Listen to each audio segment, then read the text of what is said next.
This is an NRT Carbon Cartoon Production midweek meeting on Monday, May 20th. So today we'll focus on the animation work, but we'll start off with the character designs. We finish with where we left it on corrections, and then we shift focus to the animation work. So welcome. I think as a way forward, what we'll do is we'll take a look at the, let's say, um, I'll open up my screen, I'll share it, then I'll show you the character designs where we had reached. There were some corrections. Since Vikram, you're here. Also, Jake, you didn't present last time. We can look at your work, take 10 minutes on that. Then we'll shift focus. We'll look at the motion graphics to see what ideas you have, Jake, we discussed. Again, they will take 15 minutes. And then I'll shift focus to the character modeling, character animation to discuss the strategy that we'll use. All right, so the strategy is important. We don't have much time. By Thursday, we're supposed to have something. Client wants to see something. I mean, it's our interest to show them something. By Thursday, we should have reached the halfway point. So I'd say we are behind, but if we work steadily on this stage of animation, we can get it done by the following Thursday. But we have to try to aim to clear, because you see, by end of May, the client wants to see that the work is done in June. So we're chasing a deadline which is already closing in on us and we're behind. All right, so without too much maneno, let me start then by sharing my screen. But if you have questions you'd like to ask at any point, feel free, because it's a discussion we're having really more than anything. So if there's anything that you feel you'd like to say, just say. If you want to discuss, we're a small group, so you can always just speak. You don't have to raise hands or anything like that.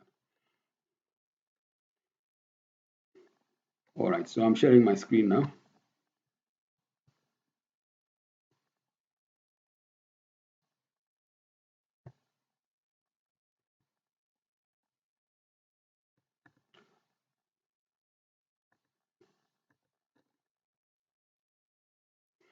All right, so as you know, the best way to access the material is through this website that I created on Google Drive, just like a web page, just to make it straightforward for us to access. So let me use that.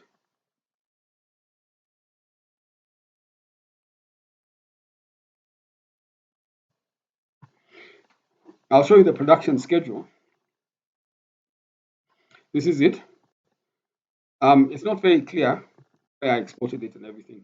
I should export again. I will.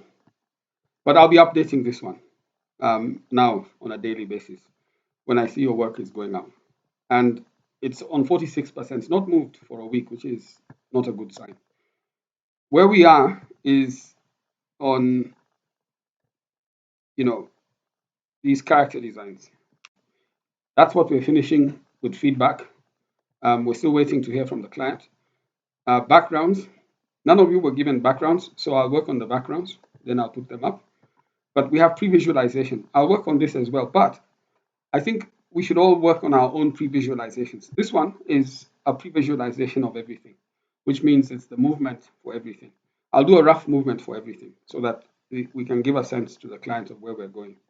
But you need to do your movement for your character, which you want to animate. I will share with you my movement of your character as well. You can use the movement I give you.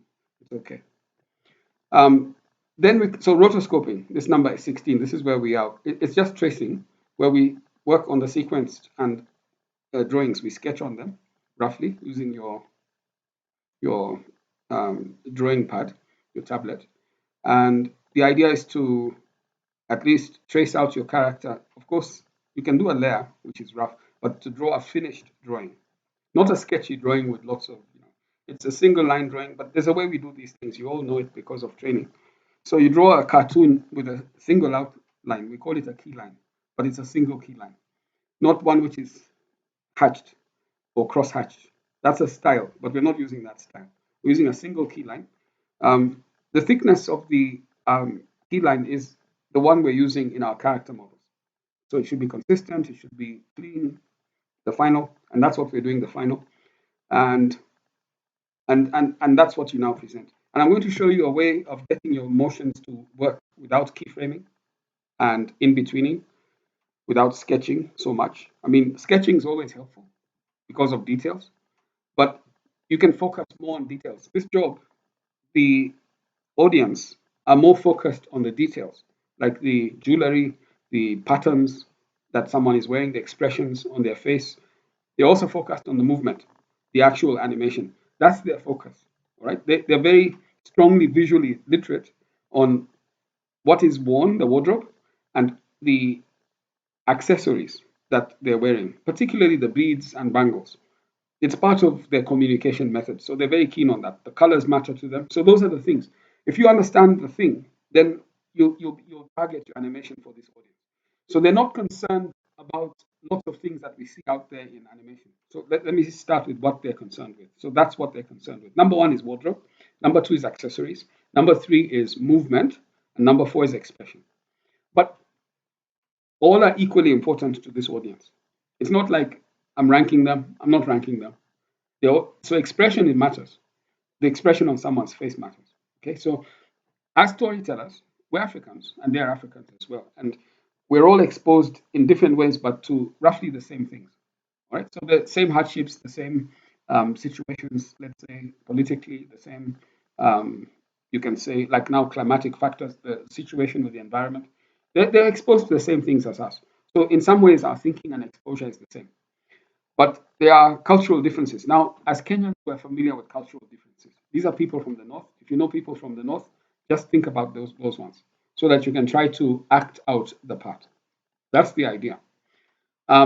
Give your character some depth and and consistency. Don't make them weird in a way that will attract attention. Like they have a funny expression that makes people focus on the expression. That's not the idea. Always in animation, like in animation design, which is what this is.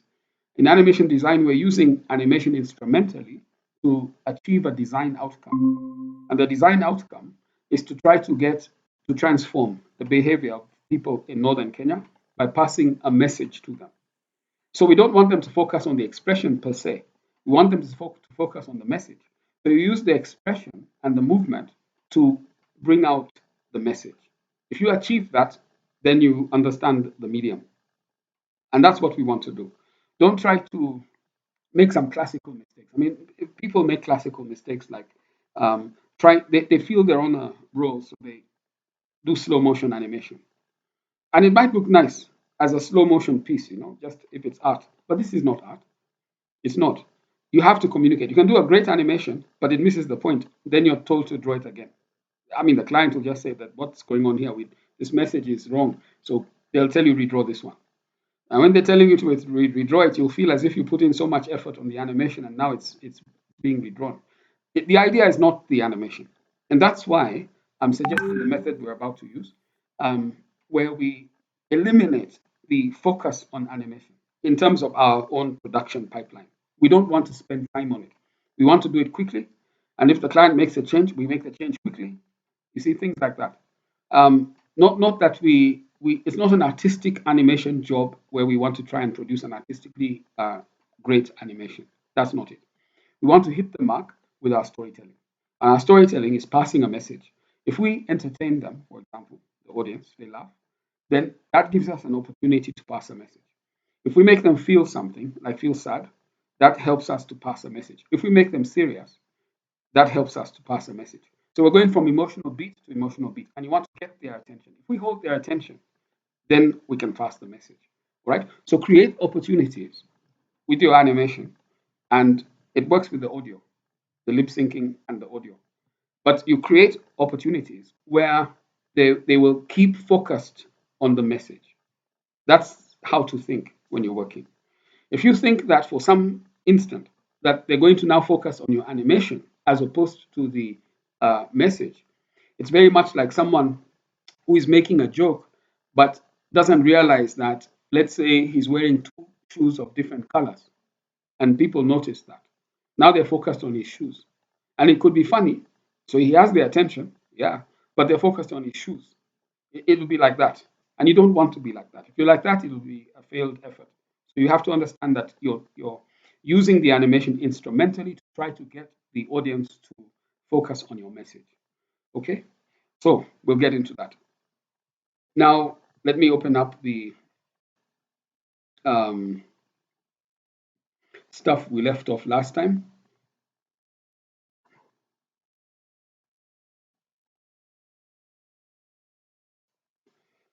I'll go to the web page. So here we are.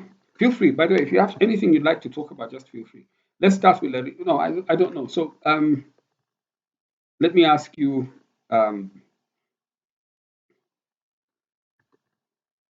Vikram, which characters did you correct? You can guide us. Then we'll go through to see your corrections. The one that I've been able to Yeah. correct and upload is the Mm. egret and the Moran 8. Okay. Egret. This one, number 15.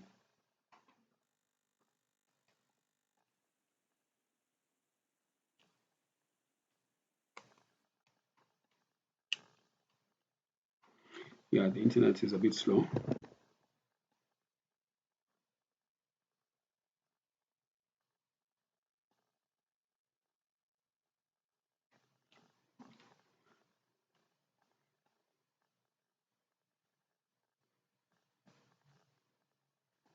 We'll check it out.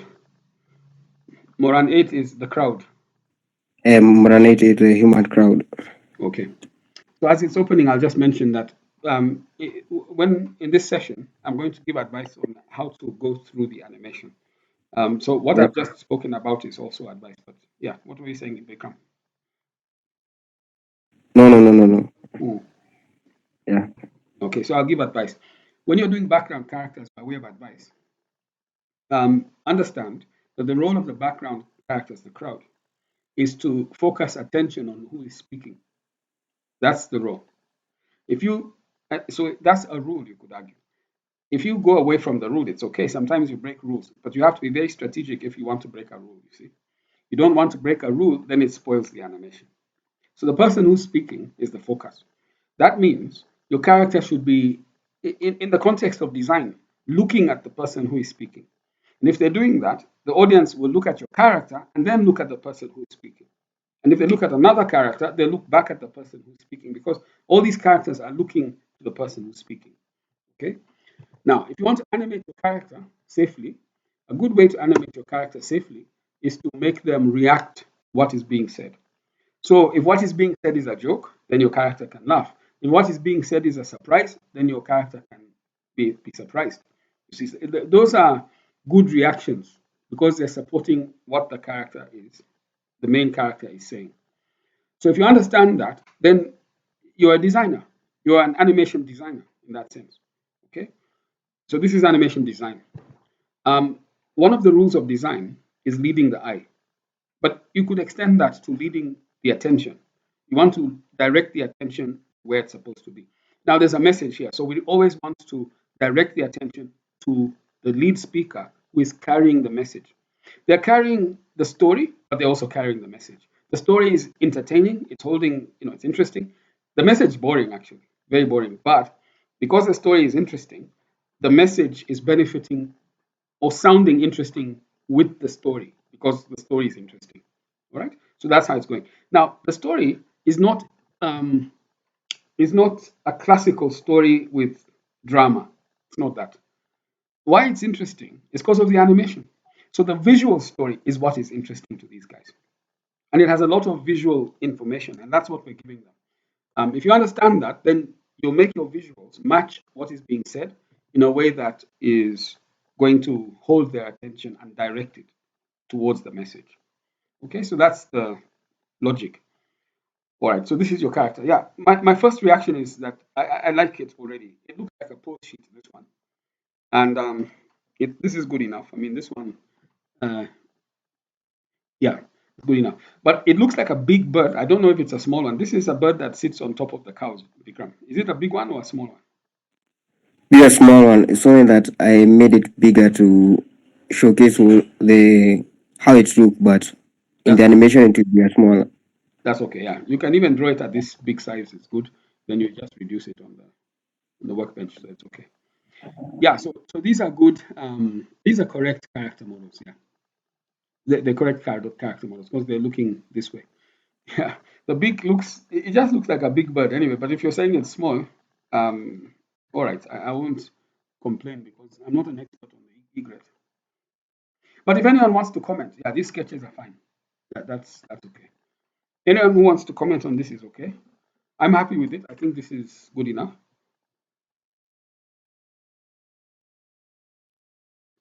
All right. Let me go back then to this is. I'll go back to the main route. And I'll go to the crowd scene.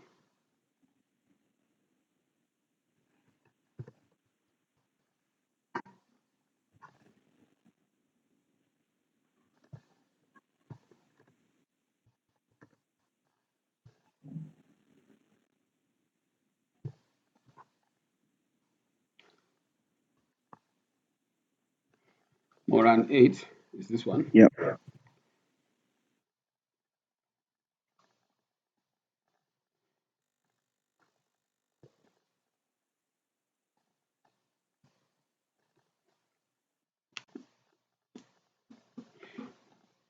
Okay, so final.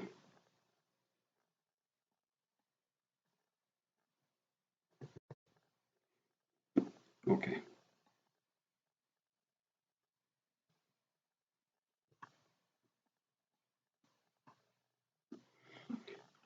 Yeah, again, this looks like a post sheet.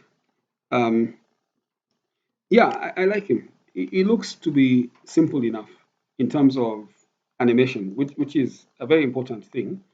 The single line drawing, um, that's okay. Yeah, shoes. Everyone wears sandals, which is correct. That's good. The way he's holding his stick is a bit strange. The guy on the left. The guy on the right is holding his stick fine. That's good. Yeah. So The I thing. used Go ahead. uh, Yes. I used a reference from a Somali guy who was carrying a stick like that. Okay. All right. Then. Like yeah, Okay. No, then the Somalis will, they'll feel it's okay. So I think this is yeah, fine. This is fine. yeah. But I'll provide a reference photo for that post. okay. So Yeah. when you're drawing these lines here, you see these lines. Yeah. Here there's a double line, just a thicker line here. Another double line here. Those double lines are not good in animation typically. That's Yeah. one. And two, these lines which are shaky, they usually you need to learn how to make them a bit smooth. But for this particular job, that's not going to be an issue. It won't be an issue for this job because the client's not like that. But if you are doing work overseas work, you see, then these lines that are curving, they want them to be smooth, not shaking, and straight lines should appear straight, of course, things like that. But those are small details. I'm just mentioning them now, so you can start practicing. This job doesn't have that level of inspection, so you don't have to worry too much about it. Okay, noted. Yeah. All right. So that's good. Um, those two are the only ones you've done. So you haven't done any of the others, have you? So for the others, I've done them. I've practiced them, but I've not like digitized them. Some I've not colored them yet. They are Okay. yet to be colored. Maybe by tomorrow evening. Okay, Jaribu, because we're aiming to have our animations done by this Thursday, we can extend to next Thursday. But Oh, line drawings, we don't need to color the animations. If you want, you can color them. But I'd suggest, you see, because we want a uniform thing. So if you're coloring, color them in just white for now. Then we'll do the okay. colored, yeah, when you're coloring. But the character models, what you've done is correct. You color the character models. It's the animation that we're not coloring. Okay. All right. Okay, so who else did some drawings? Jake, did you draw any human beings? Yes, I think 5 and 6. Moran 5 and 6 in the crowd. Okay, so let's check them out.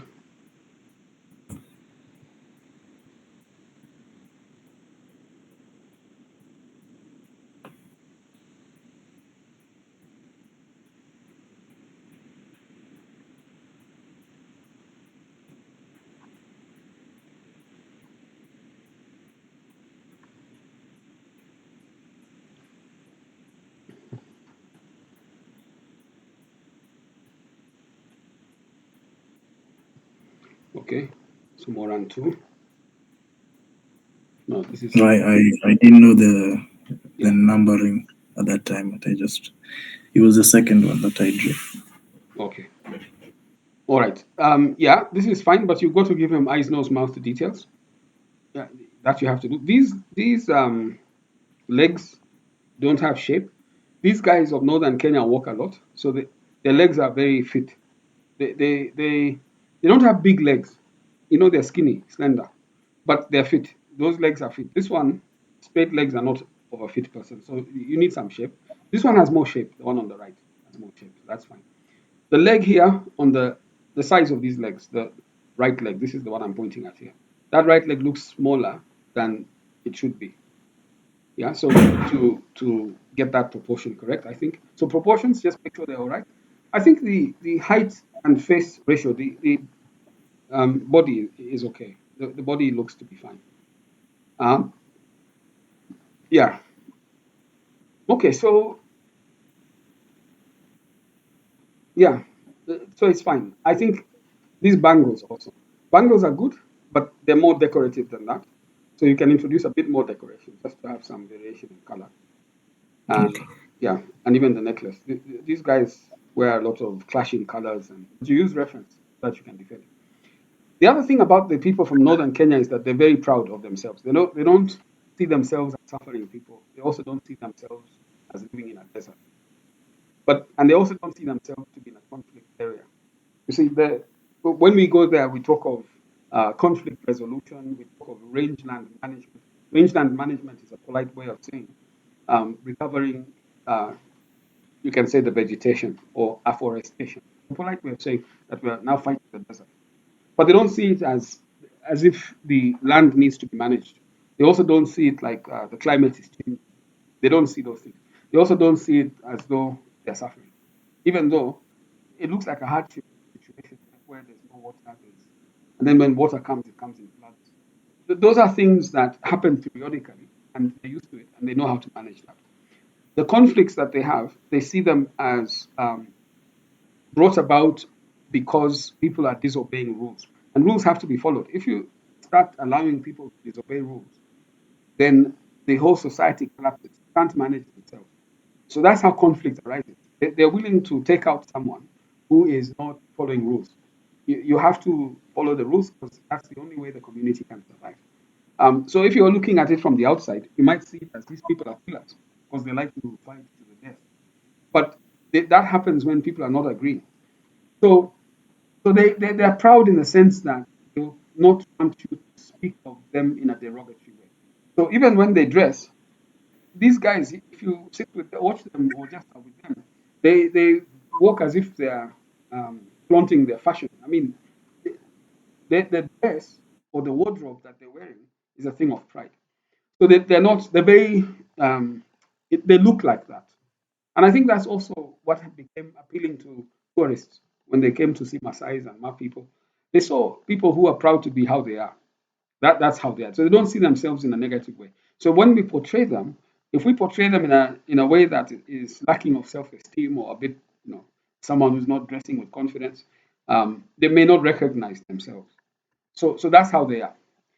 We might see them different, but that's not how they see themselves. They see themselves as people who have high self-esteem. I'm letting you know, so when you're drawing, you come up with those kind of movements.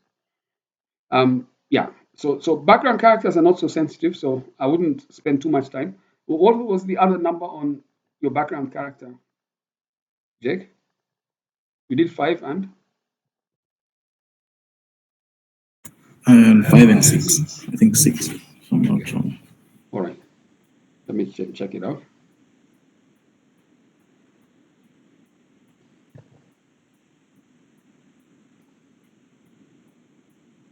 I've seen 1 and 2. You did 2 sketches. Yeah, I did too. Okay.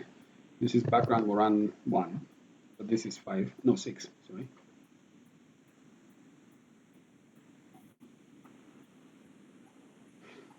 Yeah, this one is good. Proportions excellent, consistent.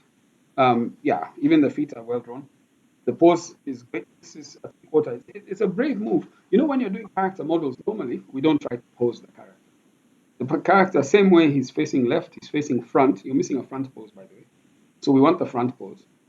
But when you're doing it, you have to be strict that you have a 3/4, a front, and then a side view. So side view is correct. This one is not the same as this. So there's a difference here. And then this one should be a 3/4. Yeah, because they're references. These are drawing references. Now, because this is a background character, it's not so sensitive. So I wouldn't get into any more detail on this one. Yeah, you can just move on because of that. But remember, whenever we're doing animation, if you're given a lead character, just with character models have the 3 views. You can add a 4th view, but that 4th view is normally justified by the storyboard that you've seen in the storyboard a scene which justifies the 4th view. You see, but the 3 views have to be there. Yeah, so this is good. The only thing is that the forearms are muscular. These are not muscular guys. They don't have big forearms. They're very thin forearms. If you're a muscular guy with a lot of body weight or mass, you could die in northern Kenya because they walk very long. They can walk for days and they can also walk for 100 miles. They can walk like that. See? So if you're heavy and they're walking like that, you might not make it. That's, I think, part of it. That's the forearms are the ones which are a giveaway. They'll not, they'll find them to be strange. Everything else is not bad. Then the bangles need to be theirs. These ones don't look like they're bangles. They look somehow fashionable, but not in the way of Masai's. So you have to have reference if you're going to do this. They are much more colorful, so they have more variation. And they're not like this one seems to cover half the forearm. They don't seem to do that, but they might have. I mean, it's just a question of reference if you have. These ones that are up Used reference. used reference. Okay, so then that's okay because this is going to the client, and I will want to check out the reference so that when I'm now sharing it with the client can know that we're working with the reference. Let me just see. So if I come here, I'm going down to more than 6 references. This is where you keep the reference. Did you put a reference here or not? No, I didn't add the references. I'll add them. You'll add them, okay. Then I'll use that to share. Yeah, this was the reference that I found. But yeah, some of the, you see these halfway ones that you've drawn, those ones are consistent with what's here. But you see how skinny these guys are, but they're fit, all of them. This guy in the middle is the least fit guy here. But even then, he's not a big guy. And none of them have go to the gym. You see the legs, these guys can walk for miles, but they're very skinny like that. But those are fit legs, you see. So that gives you an idea of how they dress. These ones are posing, by the way. And normally they don't pose. They only pose if they see you as a tourist, and then they can get money out of you because you want to take a photo and then they'll ask you to pay. Then they'll pose. But generally, they will not pose. They're just doing their business. Okay, so I'll go to back the models to the second one.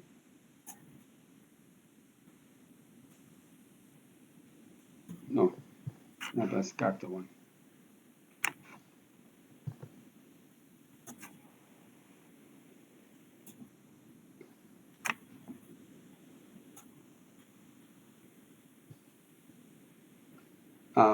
No, this one doesn't have final 1 and 2.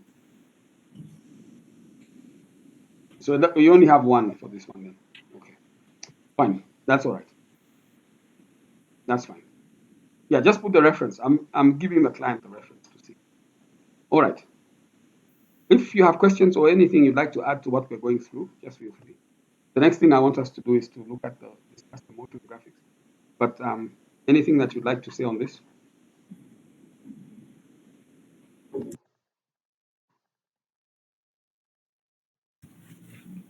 I think I'll just add on the changes, the eyes, the details, and the decoration. Yeah. Okay. Let's look at the motion graphic so that we can discuss. You had given me, we discussed with you a little bit, Jake. I'll assume that discussion is already part of what we're talking about. I'll just take off from there.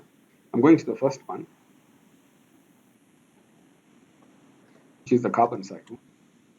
So this carbon cycle is this is like a showstopper for the client, this one. Because right now, as we speak, the client has a challenge explaining to people in northern Kenya about the carbon cycle. They don't understand it on one hand. And then on the other hand, there are people who are not for this idea on the ground. So when you start talking about the carbon cycle, they start to ridicule it. So they have to deal with the, you can call it propaganda or misinformation that comes, but they also have to deal with the science. The people there don't understand the science directly because many of them, like the elders and especially the older people, they're not trained in scientific thinking. This carbon cycle is a scientific concept. And the way it's explained, it's using science. Now, the main thing about this explanation, which has been simplified for normal translation in the text, but the main thing is that you have to explain, on one hand, the problem. And that's what frame one is about. It's showing how carbon enters into the atmosphere. Now, carbon enters into the atmosphere when we breathe out, human beings. Also, when cattle breathe out, carbon enters into the atmosphere. The Maasai, I mean the Mas speaking people, but also the people of northern Kenya, believe that having cows is an asset. So if you have many cows and you can manage them, then you're a very wealthy person.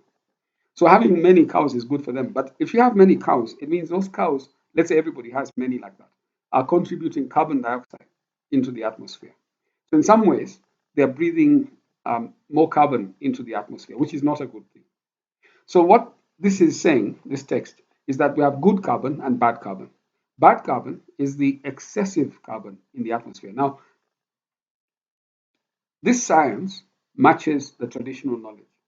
The traditional knowledge says that you have to manage the environment in a way that is harmonious. That's what the traditional knowledge is saying. That's the Northern Kenya traditional knowledge. They say that you need to find a balance between human life and you can say plant life. And plant life is all the forage that you find in the rangeland. The main forage for them is grass. So even when they talk about, let's say, vegetation, they're talking about grass. So you need to find a balance between human livelihoods and the grass that's growing. That's what the traditional practice says. That traditional knowledge is with elders and even with old people. And they pass it on to the Morans. So that's part of the learning that takes place there. It's consistent with the science. The science is saying that if you have too much carbon, bad carbon, in the atmosphere, that's carbon dioxide, then it's not good for the ozone layer. The carbon eats up the ozone layer, and that now accelerates climate change. The climate starts changing in ways that we can't predict or in ways that are extreme. That's the bad carbon effect. So this one tries to introduce the concept of the bad carbon. But here's the thing. In as much as cows and many cows contribute carbon dioxide into the, let's say, atmosphere, that is not on one hand critical. It's not at a point that is dangerous right now with the cow numbers. So it's not an issue right now. The issue is more with manufacturing and cars. Cars are contributing, especially these petrol cars, are contributing a disproportionate amount of carbon dioxide into the atmosphere, which is dangerous for the ozone layer. Factories are contributing even more into the atmosphere. And that's what this picture is about. It's focused on the enemy. And the enemy are these smoky cars and these smoky factories. And they're contributing carbon into the atmosphere. So once you get a sense that that is the devil in the room, it's very important. That's one. Number two, why it's important is because the funding for this work we're doing and for the clients and for even these communities is coming from the carbon market. The carbon market is focused on manufacturing. What they're doing is regulating manufacturing in countries. So human beings need these carbon emissions to happen because we need manufacturing.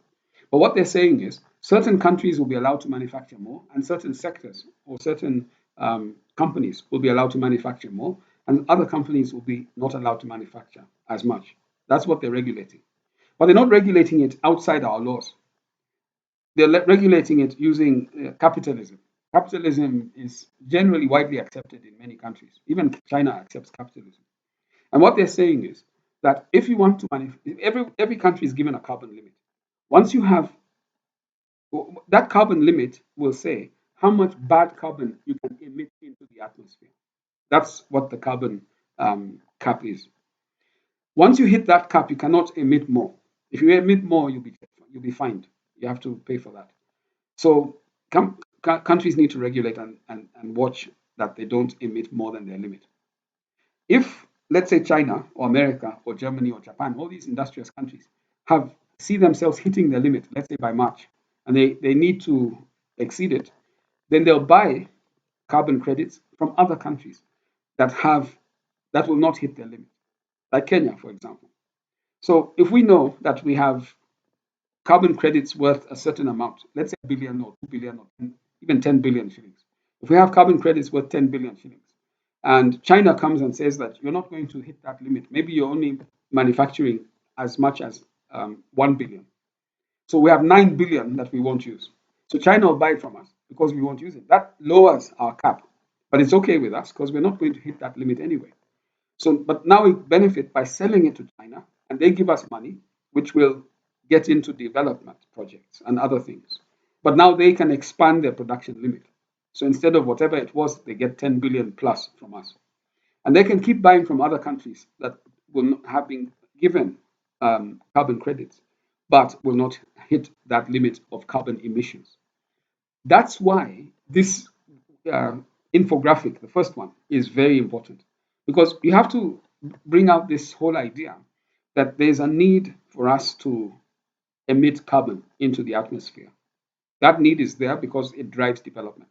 But at the same time, we cannot emit beyond a certain amount. We have to regulate it. Okay? So that discussion that I've just explained to you has to be explained to people who have not learned in traditional schools. Okay, so that's bad carbon. Then you come down here. This one is showing at night how the bad carbon is sequestrated into the earth by the process of photosynthesis. And it's plants that do this, or forage. So you can take the trees, the vegetation, the grass, that's absorbing the carbon dioxide into their leaves, and then through photosynthesis is taking it into the plant, and then from the plant into the roots, and from the roots into the soil. It travels through the plant like that. Now, this is the process by which bad carbon is converted into good carbon. All right. So this frame 2 is a conversion process. But you see, it goes through photosynthesis. There's no word in, let's say, Turkana or Kisamburu like photosynthesis. So they have to explain it somehow. But they're using this concept of bad carbon being converted into good carbon. And this is how it happens. It happens at night. The next frame is now showing the conversion taking place, where, let's call it the effect of the good carbon. When carbon is inside the plant, because it has absorbed it from the atmosphere, at some point it will die and become, it will become organic matter. That organic plant is essentially carbon in the soil.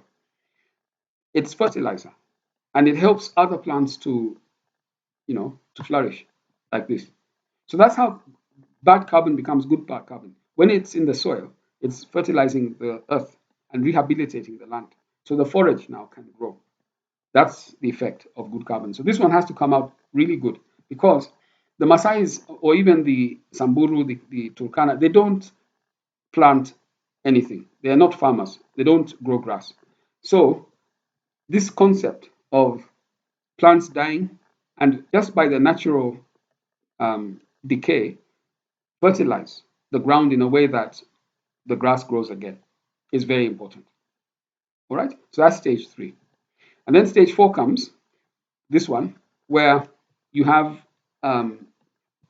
fossilization taking place. This one is not well illustrated, because actually what happens over time is that, over a long time, is that the good carbon, which is in the earth, can become fossilized.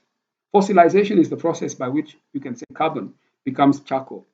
Let's say not really charcoal, but coal in the ground. That coal is mined. It's not shown in this 4th diagram. It's mined by human beings.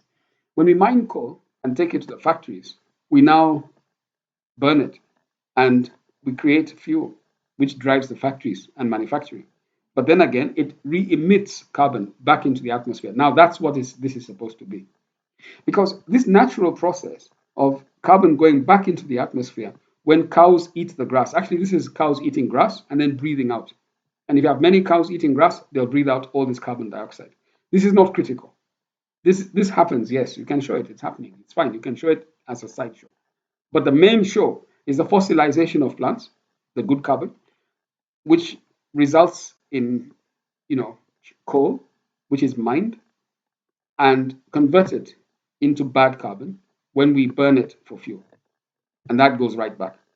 Now, in northern Kenya, they cut down trees, some people, and they make charcoal out of the trees. Now, inside the tree is carbon. So when you cut down the tree and then burn it, it becomes charcoal, which now is carbon when you burn it, sending back carbon dioxide into the atmosphere. So there are three ways in this one. One is through many cows, taking carbon back into the atmosphere. That's not critical. It's not even the issue. Two is burning charcoal. That is an issue. Cutting down trees is a problem because you're already, trees are part of the rehabilitation of land. So if you're cutting down trees for charcoal, that's already troublesome. But you're making charcoal and then burning it. That means you're sending carbon back into the atmosphere. That one is an issue. So that, if you'd illustrate that, that's good. But the real issue is back to square one. It's a cycle. This one. The real issue is the fossilization that leads to coal mining, that leads to burning of coal, that leads to this. All right? So you need to connect them that way. And if you succeed, you'll have drawn this one correctly. I have not done it properly here. I'm showing it as if it's the plants that are taking back the carbon dioxide, but it's not. The plants are not the issue. The issue is more of the human behavior. And in cutting down trees and in mining coal and burning coal, we are now putting bad carbon back into the atmosphere. All right. So that's the flow. If you storyboard it correctly, then we can get client approval, and then you can go ahead and start animating. It's motion graphics, so the work is not the load is. Don't let it be more than it is. Okay. Do you have questions on that or anything you'd like to comment, Jake, on this thing?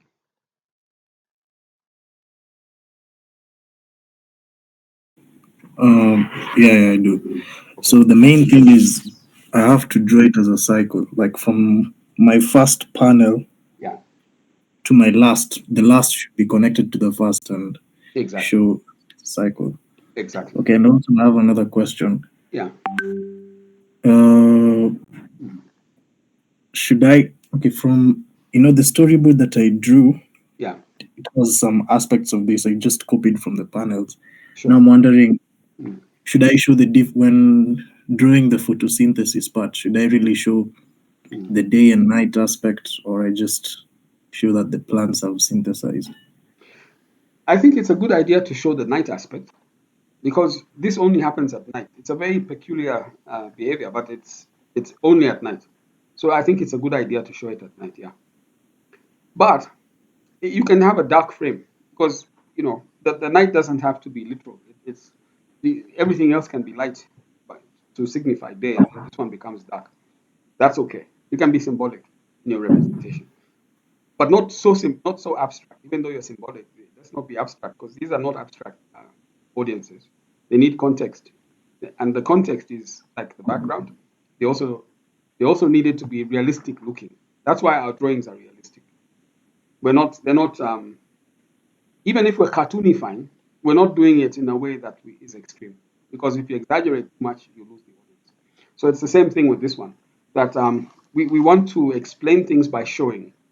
If you don't make it dark, then whoever is talking to them will have to explain it is nighttime now. But if you make it dark, then that becomes a discussion point.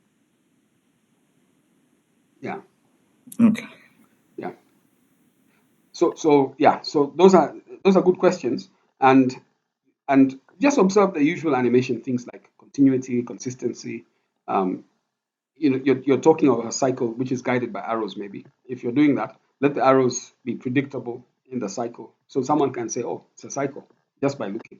And this is someone who's not a visual expert, but they can see clearly. Yeah. Okay. Let's look at the next one. Yeah.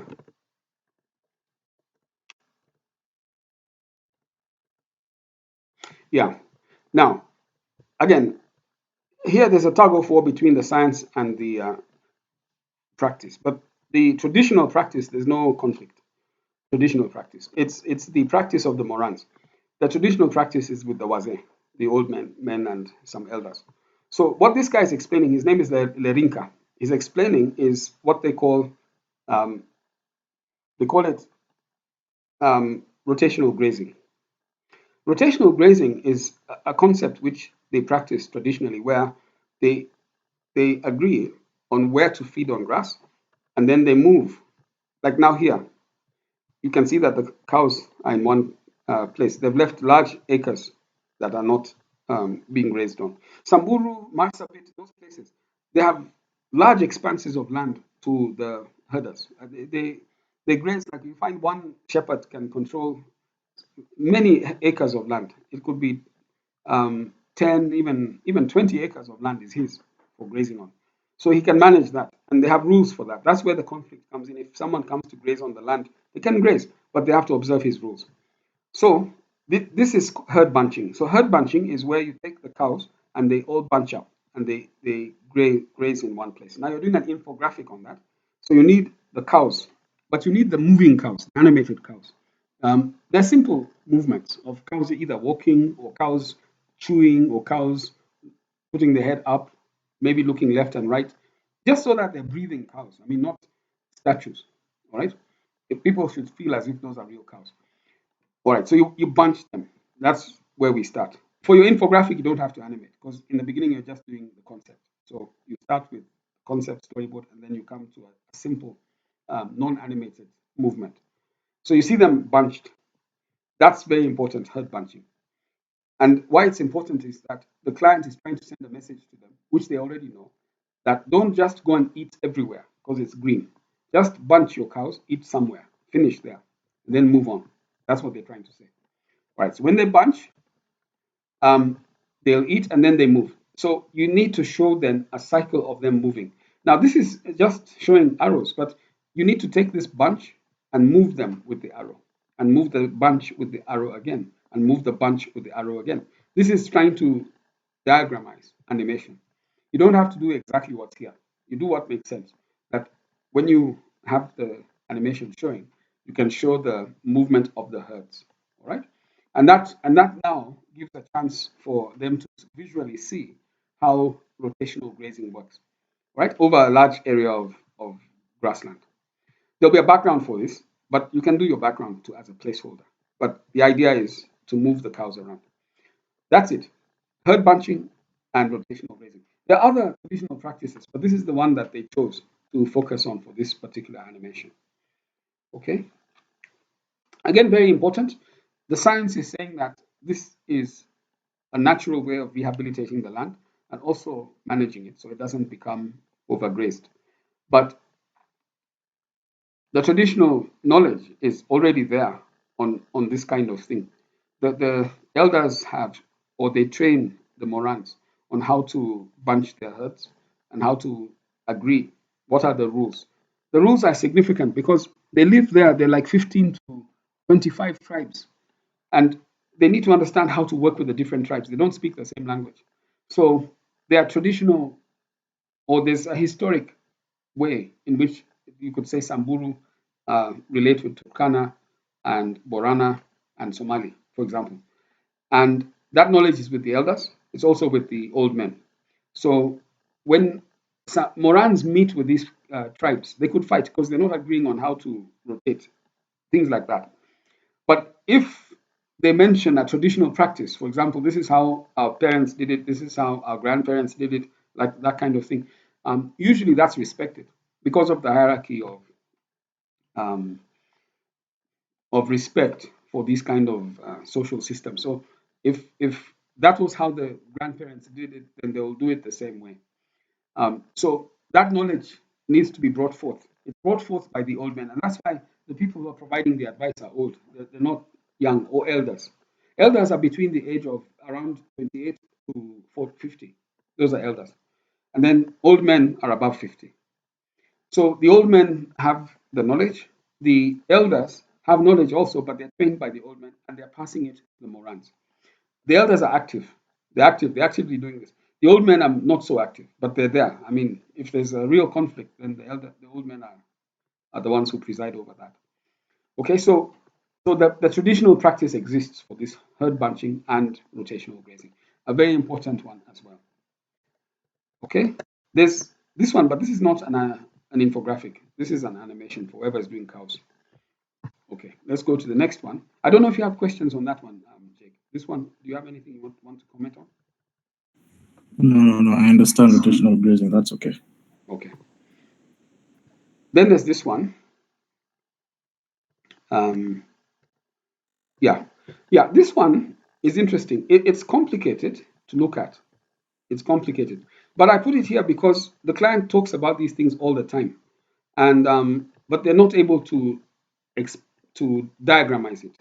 But then they gave us a lot of literature, and in their literature, I found this diagram, and so this diagram speaks to the client and what the client really is saying. But let me explain it a bit because it's got more than what the client is expecting in this, but because the client has many animations and not everything is covered all at once. But I'll speak to what we are doing, then I'll tell you about the rest later. So what we are doing, first of all, is starting with the base. You see this base?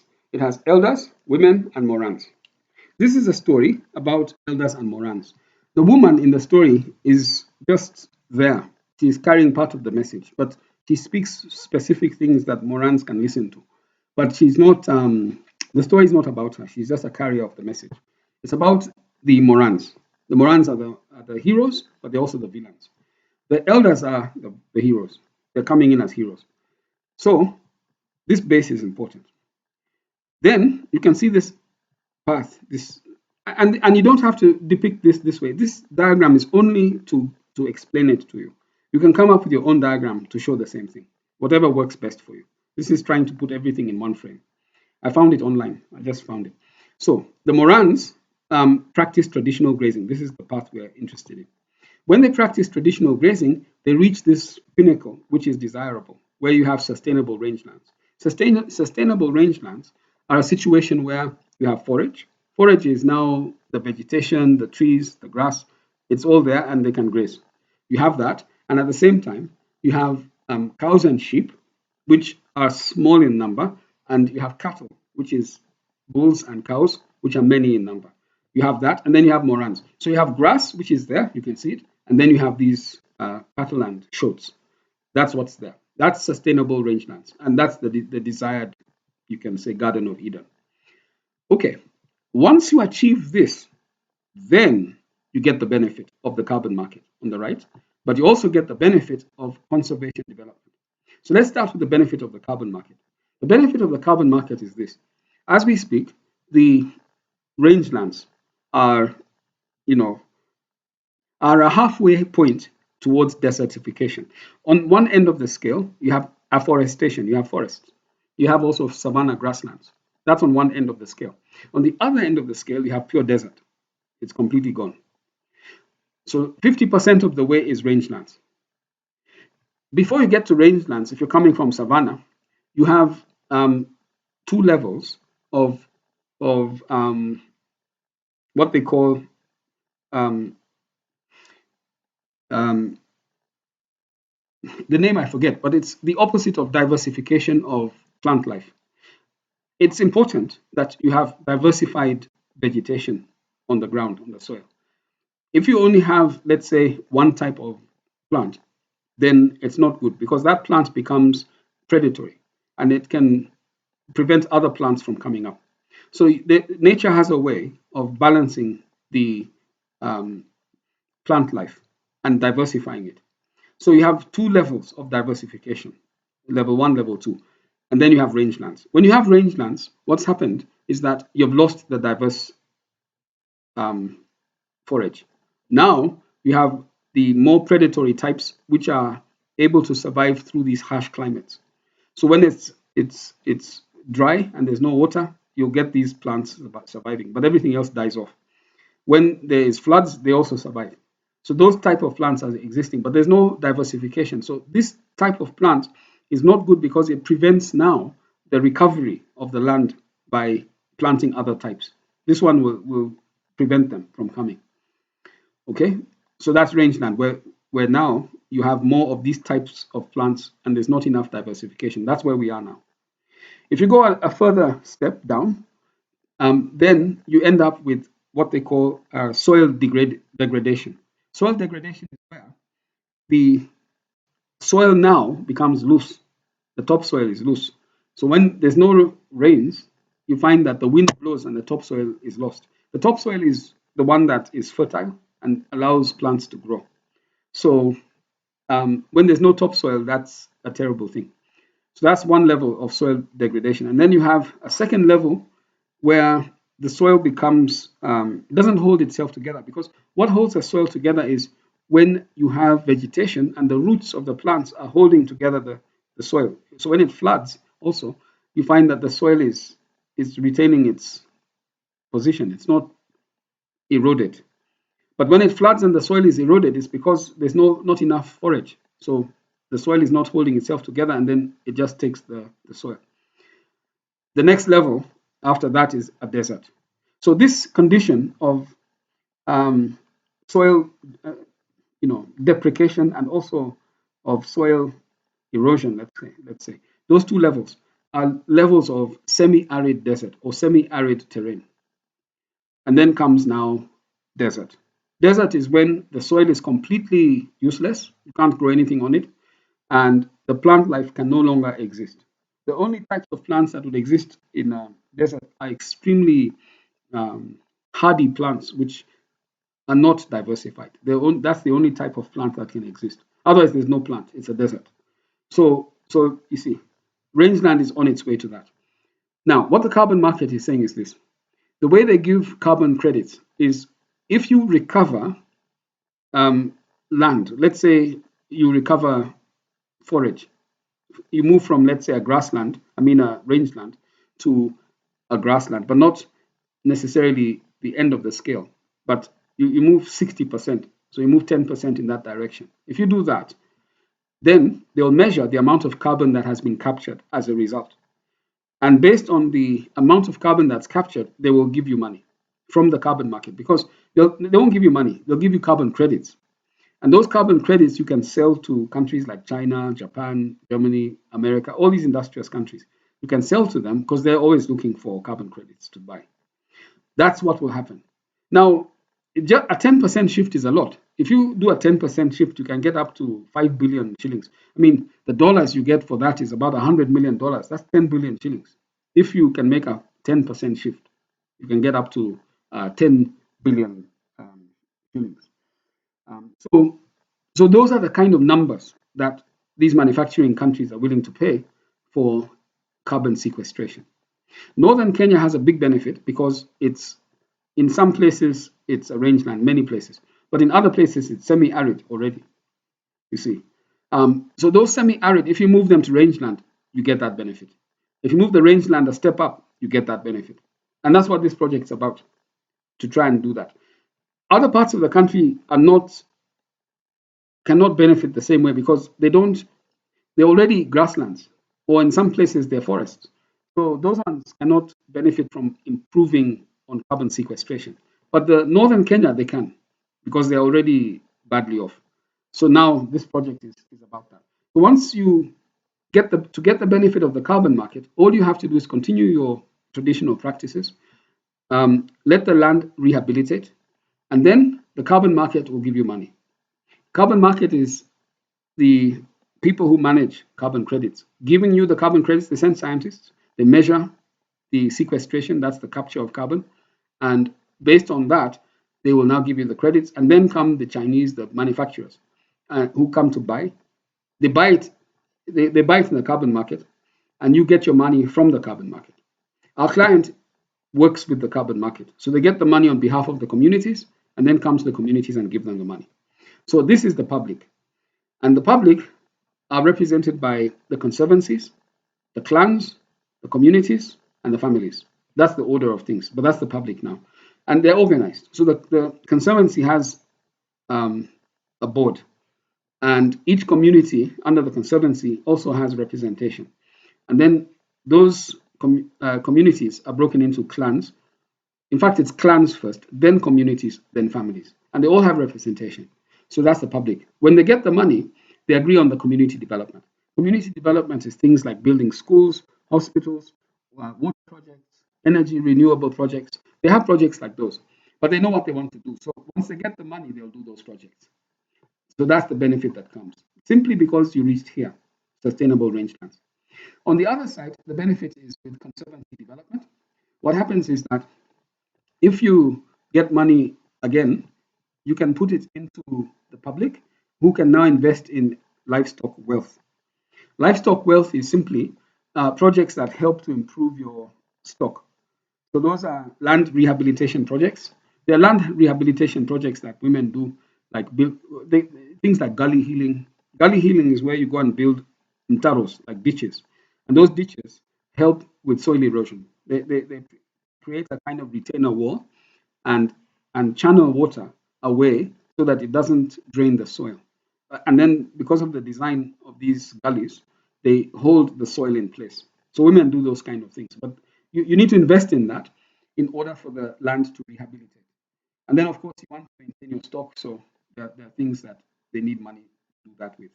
So these are two benefits that Morans feel incentivize them to listen to these carbon project people. Otherwise, they will not listen to them. Okay, so that's what I've just explained is what is needed in the graphic. The right side is the most important because the money even for this project we're doing comes from the carbon market. So that's the most important for them. But this for the Morans on the left is very important because the Morans, the most important thing is the cows. So you can't leave that out of the story. So we want to also include that. Okay, and it all starts down here. What we're not doing, which is in this graphic, is land rehabilitation. We're not doing that. We're not doing conflict management. We're not doing that. And then down here we have all these, you can say policies, which come from central government and institutional. So institutional support, empowerment, governance, structures, land tenure, things like those. These are concepts that are deep within northern Kenya, like land tenure, for example. These people are communal. Land belongs to no one, it belongs to everyone. But the government doesn't follow this. The government believes that everyone needs a title deed.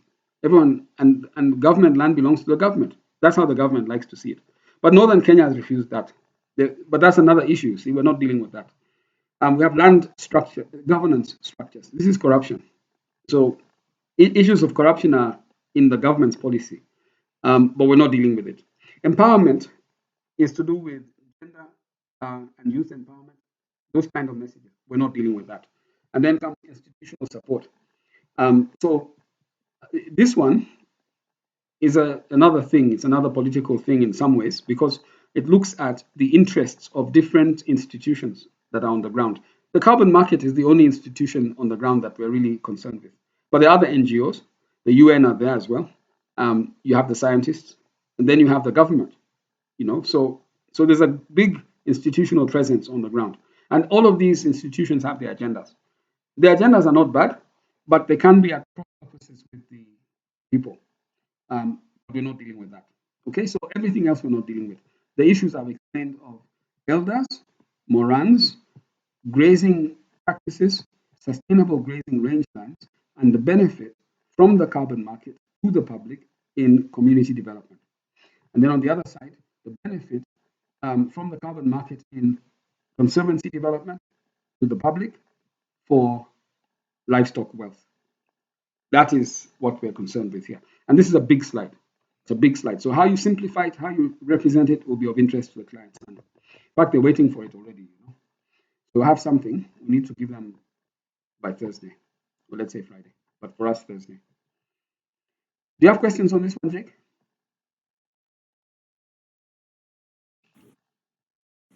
No, it's fine. Okay. Then comes this one. This one's fairly straightforward, but the way it's presented might appeal to Morans who studied in university. Some of these Morans are just university graduates, but the Wazee and the elders, some of them, they might not understand the pie chart. So the idea is to try and make this as universal as possible, so it's understood not only by Morans, but also by elders and you can say, old men. Yeah, so these ratios may make sense to us, but how do you graphically show it makes sense to an old person? That's the question on this one. Okay, and then comes now, yeah, these ones are not motion graphics. These are just skills that we draw and fade through and come out of. So we have the hospital, and then we have that. I'm not sure if they're on your list. Do you have these on your list? This sub-county, hospital, and school? No, Okay. Yeah, they're not there. Yeah, so that's the whole thing. Have I left out any?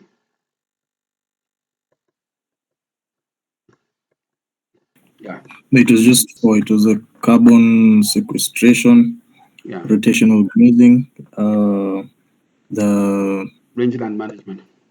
rangeland management, and then the pie chart. Okay. Yeah. So that's it. That's the thing. The client's very keen on these motion graphics because a lot of the messaging is in the motion graphics, and the messaging is the transformative change they're trying to bring about. Okay. All right. So if you're okay with that, any questions? Vikram, do you have any question you'd like to ask or comment? No, I'm okay. Okay. All right. Okay. So what I want to do is to introduce the method that we're using for animating. Let me start with the strategy so that we are clear on it. Yeah. I'll stop sharing for a minute, then I'll share again. So the strategy is like so. We're using Harmony, Boom Boom Harmony, for the purpose of, doing the animation. Boom Boom Harmony is good. Which version? The version is Which 20. version? 20. 20. I think it is. Okay. Yeah. Jake, what version are you using? 4, Harmony. Toon Boom Harmony. 2021. Okay, so it's 2021. That's the one. I'll share with you, Vikram. Just remind me on text because I forget. I don't know why I forgot to give you. But remind me, then I'll give you that tonight.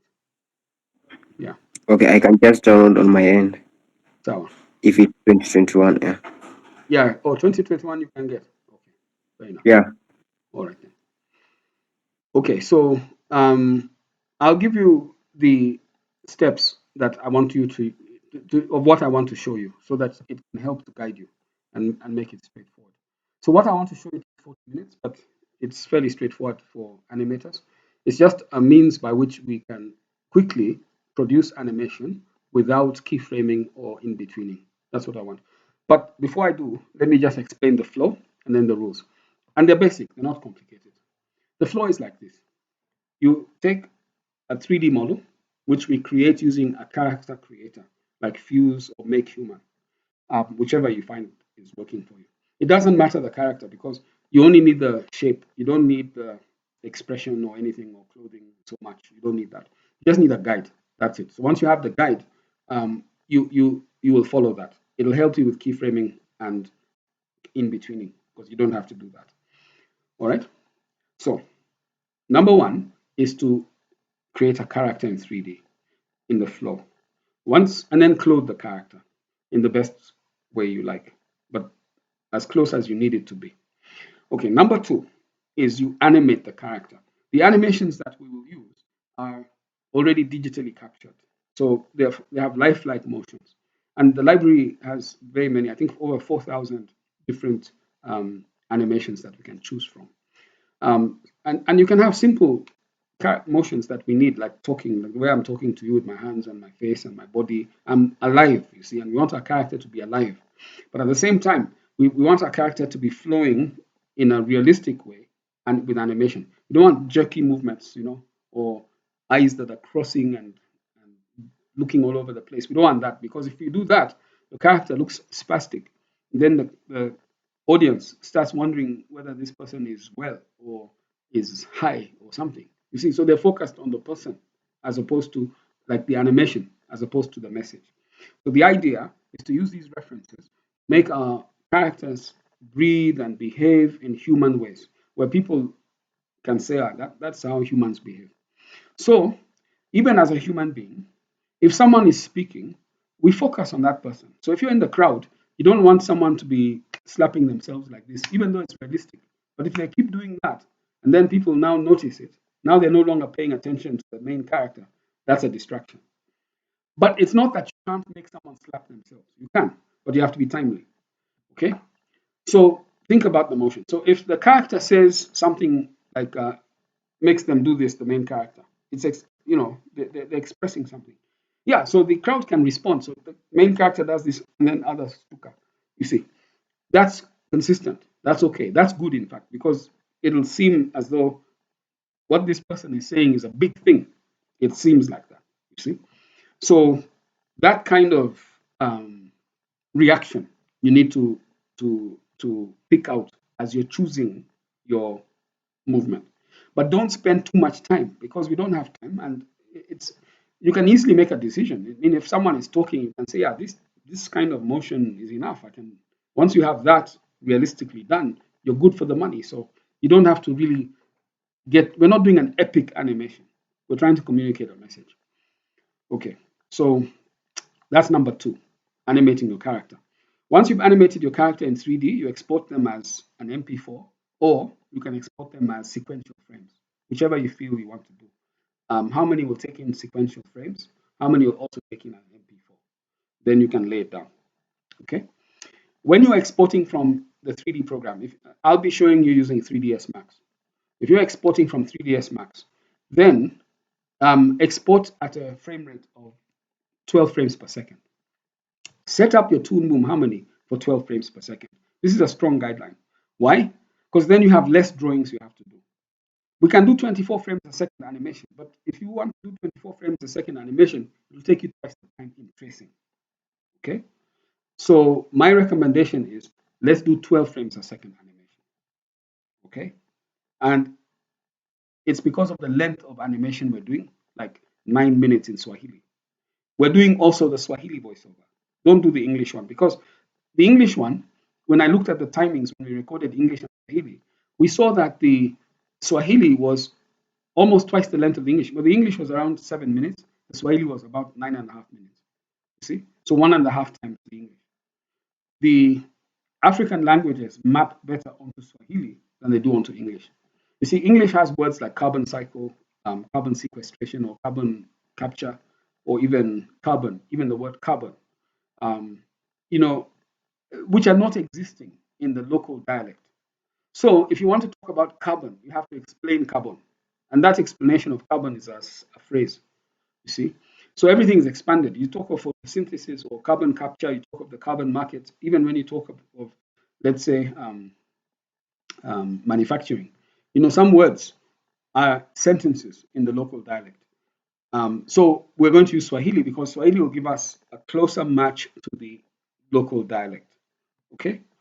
So I hope you get that. So 12 frames per second, that's why I'm having the meeting to tell you that.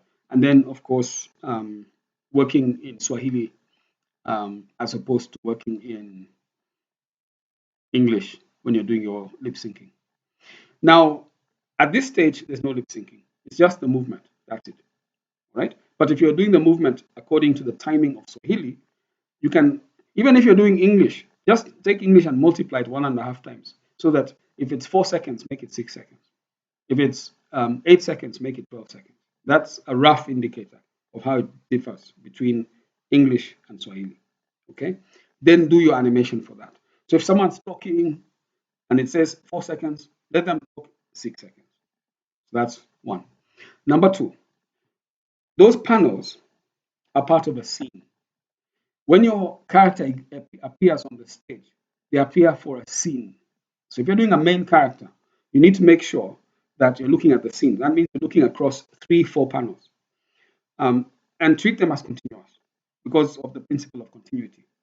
So when your character is talking, even though on the panel it shows that it changes the panel to another one, but the talking is the same character, you treat it as continuous. And if the character is talking in a third frame, treat that one as continuous again. And sometimes, in a few instances, we cut. But if your character is not showing, okay, you don't have to animate beyond that. Because now we're cutting to another one, but the character is still talking. But that's okay. Okay? So look at your character across the panel and then animate and make your decisions around that. Okay, so the next thing I'm going to show you then is how to do the animation by way of selecting your animations that you will assign to your character. All right, so you've done your character, then you want to assign your animations to your character. And then, having done that, I'm going to show you how to frame the scene, because cinematic storytelling happens in the shot. So how do you make a shot? You can have a shot that's like this, extreme close-up. You can have a shot that's like that, medium shot. You can have, different types of shots. You can have bird's eye views or ant eye views. So in 3ds Max or in the 3D program, that's very straightforward. Put a camera and then you frame your shot according to the camera and you'll have your shot. That's what we will do. But you guys already know this. You know how to put in the 3D camera. I'll just review it with you quickly and then frame the shot the way you see it in the storyboard. Now, the storyboard is a guide. It's a guide, which means you are the storyteller and you're responsible for telling the story with maximum impact. So you can improvise on the guide. If you change the storyboard, if you do something altogether different, that's problematic because the storyboard has been designed to flow and other people are handling other scenes. So if you do something completely outside the storyboard, now you have to get approval from the director of animation. He has to give you that go ahead that this can work or not. But that will slow you down. If you see the storyboard is giving you a bird's eye view, it's not telling you exactly how to do that bird's eye view. It's just a bird's eye view. If it gives you an ant's eye view, it's not telling you exactly how to do that. So, and then you can read what it's saying, and you can probably figure out what it's trying to emphasize. If you emphasize and bring it out, because the message is king, if you bring out the message using the story and you do it visually with your shot, that will be acceptable, especially if it matches the view on the story, on the storyboard. And the view is bird's eye view, ant's eye view, extreme close up, long shot, medium shot. That's how the story is being told. Okay, so apply that knowledge because then we don't have to talk too much. You'll be able to apply it as we go as a professional. Okay, so that's step 3, framing the shots. Now you've already got the moving character. So when you and even the character has their shape, which is correct, and their clothes, which is fine. So when you're framing them, whether it's close or medium, whatever, that shot is just concerned with the shot, and that's why it's a step. Now, once you've done that, then you export for rotoscoping. So out of these 3D programs, you can export like 3ds Max. You can export as a line drawing. You can. Then you'll trace it. But you can also export it as a 3D model if that's what you want. For me, I'll export as line drawings. I'll show you how to do that. And now you have a simple line drawing you're tracing. It gives you the shape, gives you the angle, and it gives you the framing. All right. So you're not doing any keyframing. You're not doing any in-betweening. You're not even doing proportional drawing. When you draw, you have to think about the proportions. You don't have to think about them. All you have to do is to trace this consistently so your character looks fluid and flowing without any jerkiness or funniness. Okay. I hope that's clear. I don't know if you want to ask something on this. One person asked me at one time whether they can use another program other than 3ds Max. Yeah, you can. The main program is Harmony. We should all use Harmony. But for the 3D, if you want to use Blender, fine. If you want to use 3ds Max, good. That's what I'm using. I'm using an old version, 2017. But if you can get an earlier version, that's also fine. You can also use that. I have a question. Because I'm trying to understand. I'm doing the motion graphics and animating background characters. Yeah. Now, for the background character movement, are we still sourcing them from the? Like I remember in the project that we did for Mixamo, are we still doing the same thing? Yes, we're using that workflow. It's the same thing. It just guides you and helps you to have natural flowing movement. The goal here is to create natural flowing movement. We're trying to avoid cutout limited animation. If you do cutout limited animation, then you have someone pose like this, then their mouths move like so, and then they blink, and then you cut to another one, another pose, the mouth moves like this, talking, blink, and then you cut to another one. You see that for 9 minutes is boring. You see, and the client has come to us saying that there's some problem, a disconnect with the animation and the audiences. The animation that the client that the previous company did was limited frame animation because it's long. So you don't want to animate full frames like that. It's very hectic. So they opted for a limited animation workflow. Now the client is saying it's boring. So we're coming in with this workflow, which is not boring, but should not be too, exaggerated, and at the same time should not be too, should not deflect from the story. You should not do that. The story remains king. The message itself within the story is absolutely king. So that's central to everything, the message. And then of course the story carries the message. So we have to make sure animation is bringing out the story and bringing out the message. That's really what is good. So if you're doing a background character, you have to think about what's going on in the foreground and how can your character then enhance that. Yeah, there's some clever background moves where, like I was saying, you can get a clever thing where someone is swatting a fly. Yeah, and then he is listening, but every now and then he swats that fly. Then he's listening. Yeah, it's clever. It's clever because you see, someone might be understanding that's a mosquito. We have mosquitoes here, and they notice it. It's a by the way, it just happens so suddenly, and it's okay. See, if you can think of such things, it's great. Sometimes it's a cultural thing. Like people are listening, they're really listening, trying to understand. Then he turns around to say something, but we don't hear what he's saying, but he's just consulting. Then he comes back to listening. That's natural. That happens in real life. Um, Someone's listening and then they do things something like this, you know, or they start nodding. You see, you have to think in human ways. And if you have that, you're adding value to the thing in the background. Yeah. Mm. Okay, so So. Okay. So let me show you. I think so, Jake. Yeah, you've gone through this with me, so you've seen this before. Vikram, let me show you because you may be familiar with it, but maybe you've not seen this workflow. So I'll just share my screen. The first thing you need to do is to install your software. And the software you need for this workflow is a 3D Creator program. There are two in mind. I'll give you a book which will show you step by step what I'm going through, a workbook. But the one that I have in mind is called Fuse. Fuse used to belong to Adobe, but they sold it to Steam.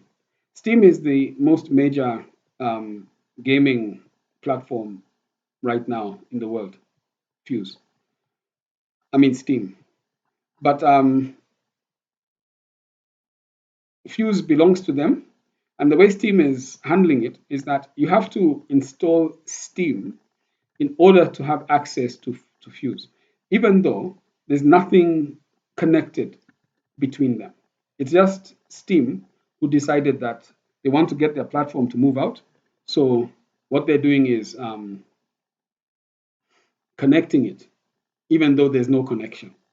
It's unfortunate because now you're installing something you don't really want, but because the creator made it like that, um, you end up with that. So let me open up Fuse. Fuse, once you install it, by the way, it just appears as a standalone program. And when you open it, Steam will open, but you can close Steam at that point. The reason I use Fuse is because Fuse is more powerful than Make Human. But Make Human, you can download it also. Is easier, simpler, but not having as much options as Fuse.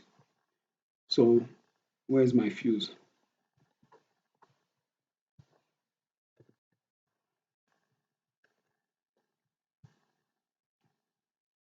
It's this one. I'll open it now.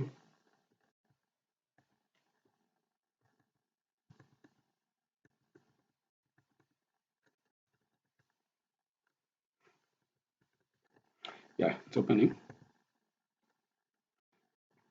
Yeah, if you have questions, feel free. What I'm opening is the character creator.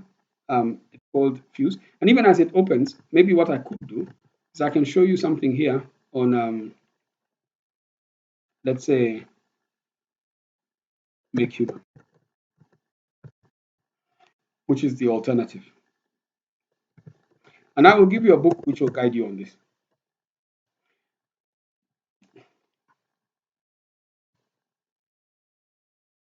I'll just close. No, I won't close this. I'll close this. Yeah, so this is Make Human. It has downloads, and it just does the same thing. You just go to the downloads, and then you can download it. It's easy and intuitive to use. Um, I haven't prepared a tutorial for it, but this is open source. It's free. Also, Fuse is free. Have, Yes, yes, go ahead. have you make you human before? Aha, okay. So Yeah, if you're okay with Make Human, you can also use Make Human. Yeah, what were you saying about it? I've used it before. I think it was not. I didn't find it like good for me, so Oh, I I see. think I used the old Mixamo Fuse, the one that Adobe stopped you like Oh, I see. So using. Yeah, I see. You've used Fuse also in the past, I've used Fuse, and then I have the Mixamo Fuse, the old version. the old version, yeah.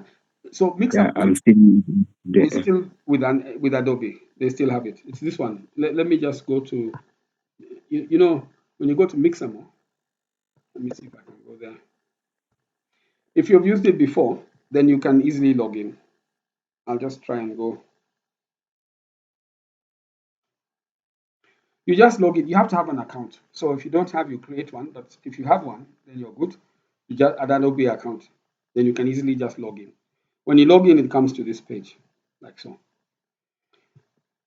Okay. Fuse is still opening. Yeah, it can take time. Okay, so let me assume. So what Fuse does, since you have used it before, you know it makes these characters. So I've made this character in Fuse, and this guy is wearing the clothes with a pattern.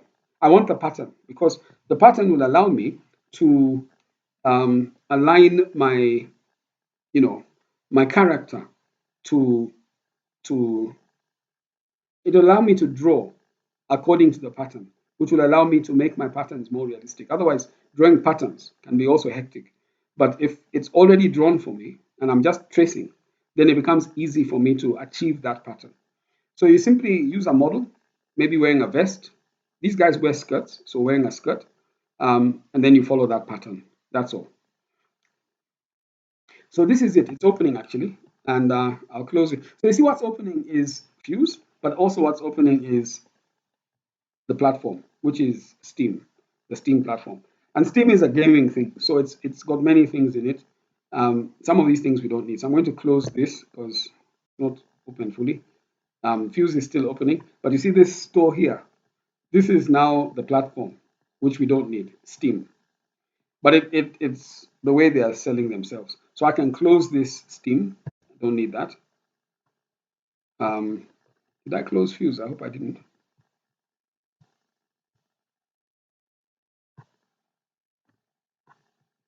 Okay, we'll see. If it doesn't open, then it means I closed it. There's no harm in opening it again.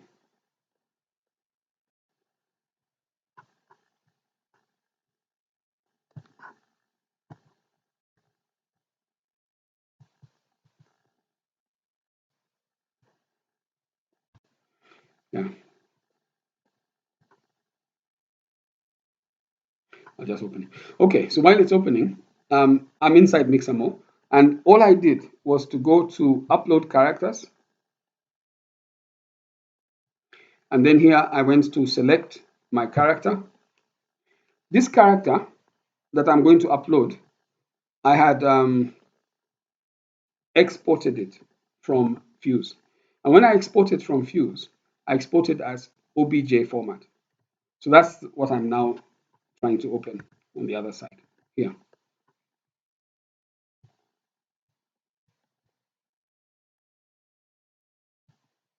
Yeah, I have many things open.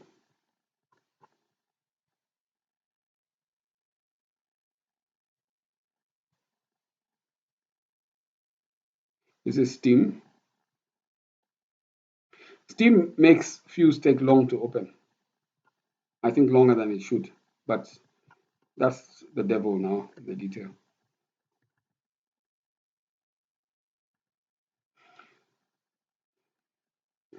Okay.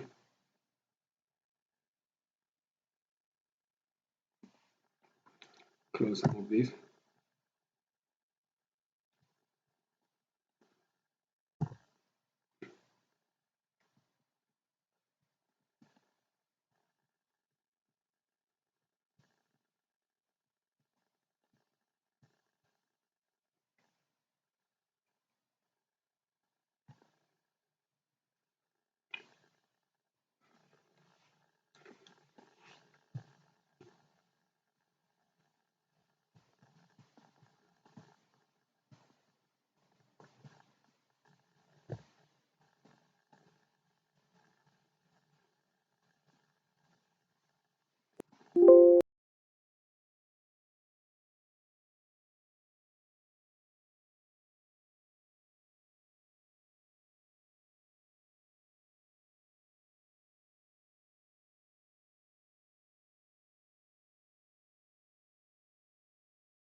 Okay, it's okay now. All right, so here I'm now opening my character. This is a character I had exported as an OBJ file. It's inside a folder here. This is the elder called Lerinka. I had exported it as OBJs. If you look inside, when it exports as OBJs, all this is showing. But the OBJ is only one, this one. So when you open the OBJ. But I want to take you through the steps. Let's go to Fuse. I can see Fuse is open now. So this is Fuse. Here. We're all familiar with Fuse. So you don't have to take time. We're not interested in details. We're only interested in the shape. So I'll just pick a skinny character here. Like 1 second.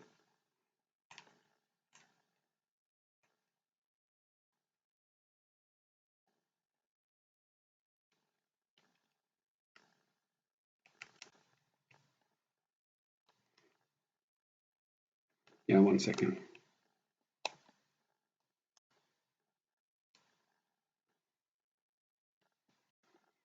Okay, so I want to pick a male character, so I'll type here male. There's a good filter here. Then I'll pick Skinny C, this one. It doesn't matter the details. You can always use the same character even if you want. But I've picked this one. It's now refreshing.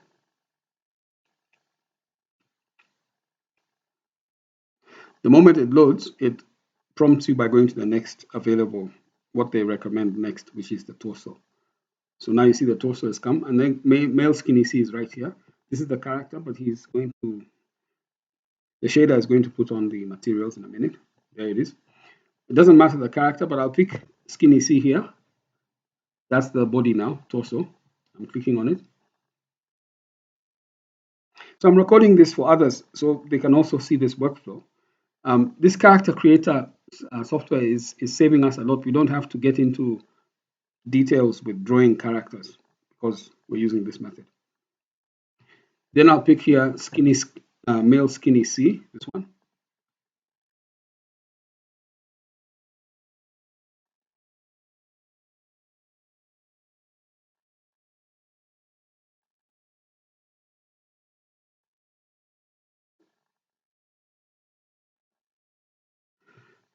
And I'll pick the arms male Skinny C. So everything has been the same. So you see, very straightforward. I'm not thinking it's a no-brainer. It's my machine, which is just slow.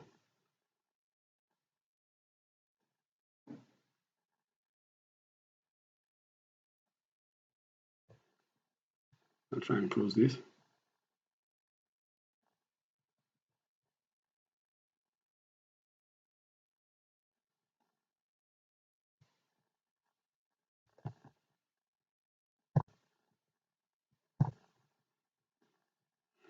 Okay, so I have him. Now I can customize him.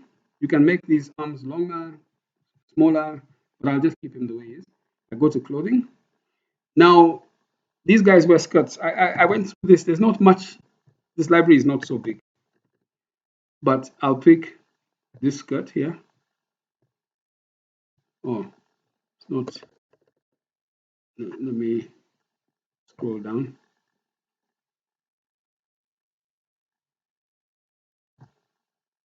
This professional dress B, like a skirt. Yeah, so that's fine. And some of them dress this way. They don't even have a top. You can give a top if you want. Then I go to texture, which is right here. Now texture is helpful because of the pattern.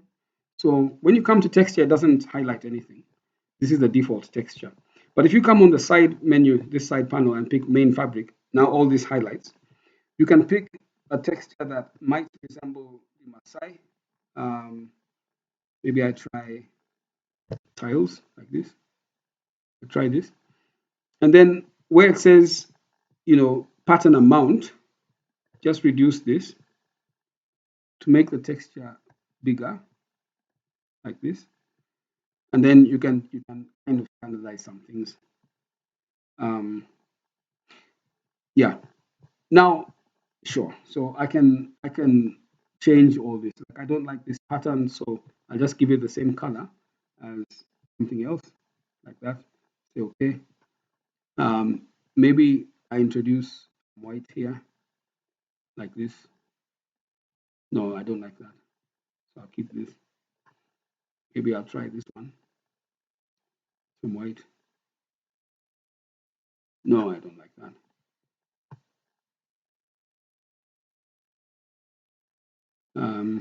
Try this one. White. Yeah, maybe that, you see. Maybe.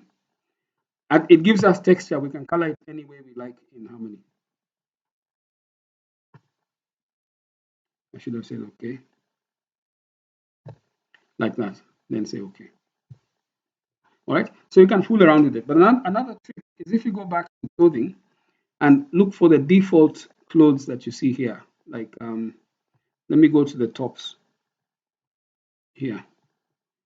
You see, some of these tops have patterns that the Maasai wear or the Samburu wear.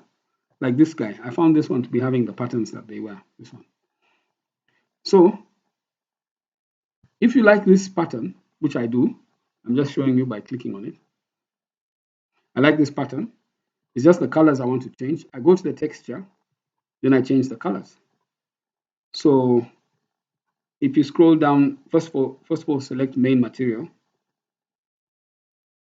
This is thread. Yeah, main fabric. It's here.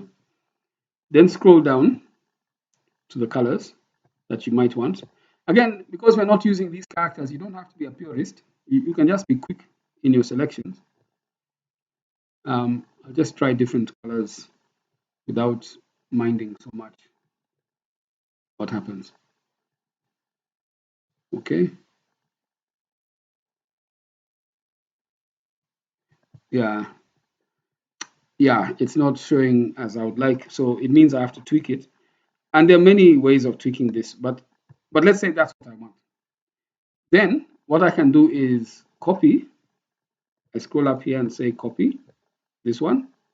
Go down to my skirt down here and go to the main fabric and say paste. So now it pastes the top on the bottom. Say paste again. Oh, I see, it took time. And you can bring the colors out if you work on them. You just have to be a bit patient to do that. And then choose your selections. But the pattern I can see is the one. If I don't want this top, maybe this is not the top I want him to wear. I just click on it and I press delete. So I've deleted it. So now this is now closer to the Maasai thing that I want. And I can see a bit of the pattern. I can work with contrast and specular, but the main thing is just colors. If I just change the colors here, it will come out the way I want it to come out. But I won't do that for now. So you have this character now, and this is how I want him. He's fine because he has all the shapes I want. I say file export as an OBJ here.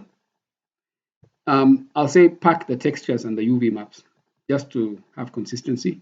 So I selected that, it was deselected. I say okay. It's going to not only put the 3D model, but the maps also. And then there's the UVW information. It's a meta file, like XML format. It'll put everything into one folder. So you see, let's say I created this one, I call it OBJ's Moran. So I'll just call this one again, OBJ's, I can call it the same name.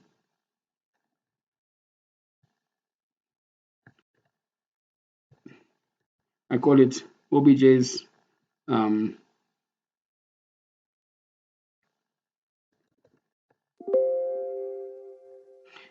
call it number 2. All right, so I have this crowd guide number 2. Then I say save. So it's going to create a folder and put all the necessary files there. It's doing it now. But the most important one for the next step is the OBJ file itself. Okay, so once it's exported, let it export. You go to 3ds Max. Let me go to Max. I had opened it here.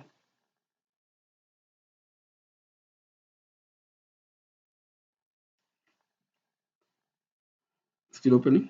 Surprise. Yeah, here it is. So this is a character I have brought in, but I want to show you how to bring in a character. So let me make this a new file. So I'll say file new. Don't save.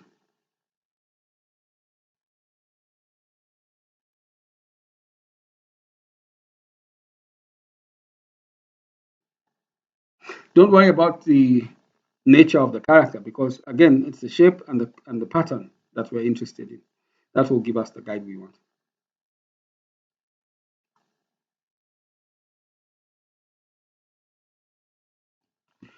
So I'm showing you a workflow. This is 3ds Max 2017.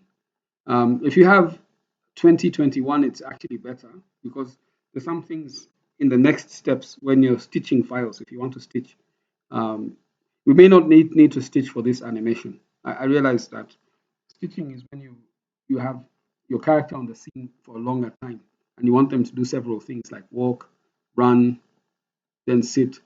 Then you want to stitch together those scenes. But we're not getting into that. Let's see if the Fuse one has exported. It has. Yeah, so once it's exported, then we're done. I'll just close Fuse because that's all you need to do. You have maybe 3 characters, you do 3 characters. They can be similar. You're the one who add the details. I'll discard this. But it's good to save your character because you might want to come back to it. So here I am in Max. I've just opened 3ds Max. So the first step is to import the file. So I'm going to say file import here, this one, and I select import because it says non-native file types will be imported. Native means it will be a 3ds Max file, but non-native is OBJ. Okay, I'll bring in this character who I exported. He's an OBJ. You can see the folder there. I'll import this one and say open. Now, with this 2017 and my screen resolution, the file I need to open is down here. I can't see it. So what I do, it's just a next button. Yeah, it's here. So I'm saying tab. I've selected it. It can be tricky, but if you have higher resolution than me, then it's fine. So it's coming the way I want it. But you see, it jumped a step. Why did it jump that step? There's a step. Maybe it's because I had done this before. Let me show you. It's an important step. You go to import. I'll import another one. Maybe I just delete this one. I'll import another one.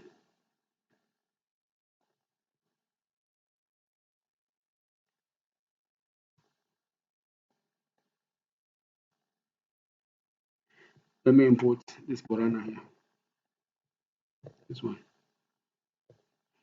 Oh man. So I say open. Again, I have to raise this up. So you won't see it.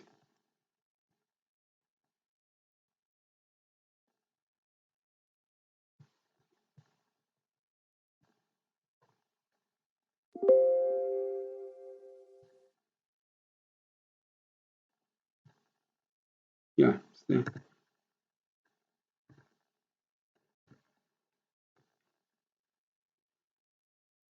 It's now importing. Ha! Okay. It bypasses that step. I'm going to reset. It could be because, so I'll say don't save.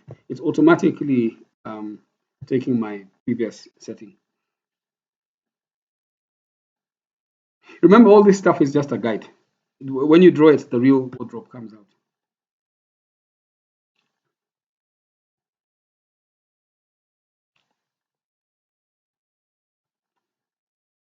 Oh, see.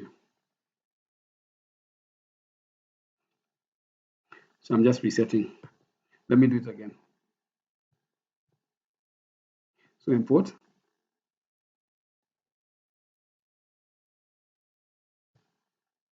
This one. I have to raise this.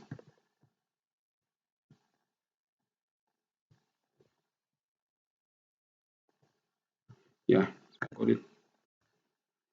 Let's see. Okay, so the problem, it's not showing, but what it is that there's a setting for media. It's in the notes which I'll give you. You have to say embed media. There's a window that comes. It asks you what does it do now. Select media or animation, embed media. So it's animation, embed media. If you select that, then you'll see the colors like you're seeing here. This one. Um, you'll see your character this way with the clothes that you have given them. So this one has these clothes. Okay, so I'm fine with that. Now, when you've done that, you don't need to do anything. This is a T-pose. It's called a T-pose. So you simply take your T-pose. It has all the colors you need. You say export. That's why we brought it into Max. You can't take an OBJ directly into Mixamo without losing the colors. But now we can export as an FBX. So you say export. The default here is FBX. So I'll call this T-pose, but for this character, what was he called?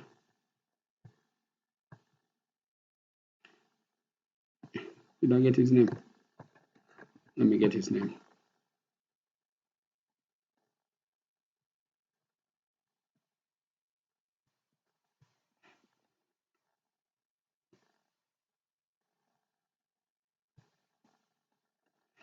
Is this guy Loshorua?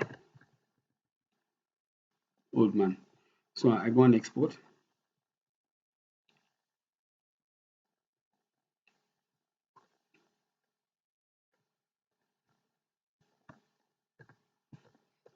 I'm writing here as T-pose. It's good how you label your files will determine how quickly you work because they'll build up. If you have many characters, they'll build up. So you have to name them each animation properly. But these are just poses. So I'm going to go to his folder. I had created a folder for him. The second one. He's a Borana guy. I'll create here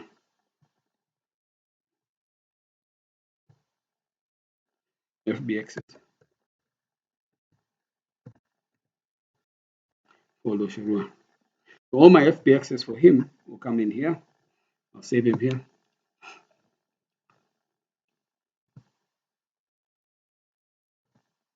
Oh, it's when I'm exporting that it's coming. I thought it was when I was importing. I was wrong.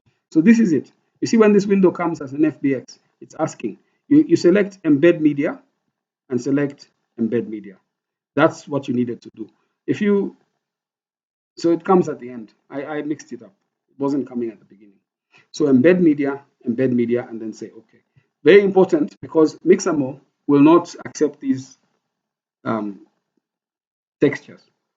And we need the texture to follow if you don't embed the media. Then you go to Mixamo here and you just log in. And when you log in, you click on upload character. You come and select here, select character file. You navigate now to the one you exported. It's a T-pose. Yeah, you pick it, the T-pose, and then you bring it in. Let me bring in this one. Open. It's now loading. So this way of animating saves you from modeling. You don't have to model anything. Even clothes, you don't have to dress your character. Proportions are there. Now, what it's helping you with is rigging. It's going to help with rigging because rigging is another monster. It takes time. But using Mixamo, it's straightforward. So we're going to use Mixamo for the rig. But if you've used it before, then you know the benefit. And I'm just maybe reminding you on stuff you already know. You can use Blender also on the 3D side. We go back to the 3D once we're done because of the framing of the shot.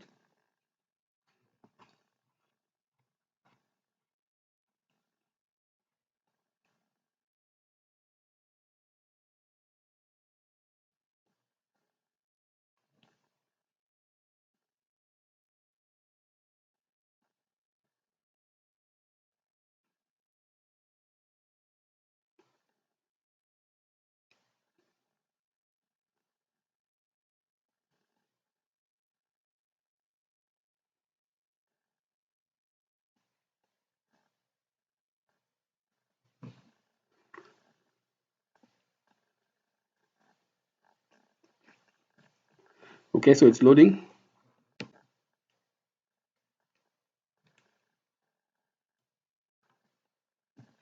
So here it is. Now the rigging, which is straightforward in Mixamo.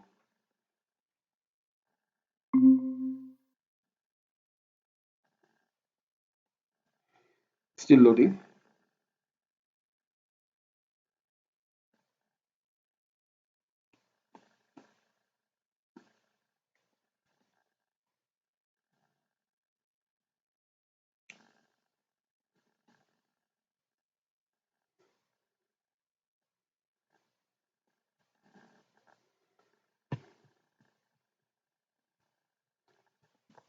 Has it loaded? No.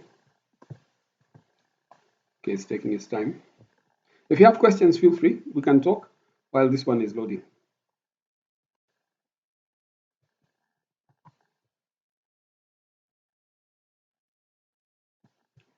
Has it loaded? Next. This one has not come in with the clothes, but I thought I had exported it with that setting.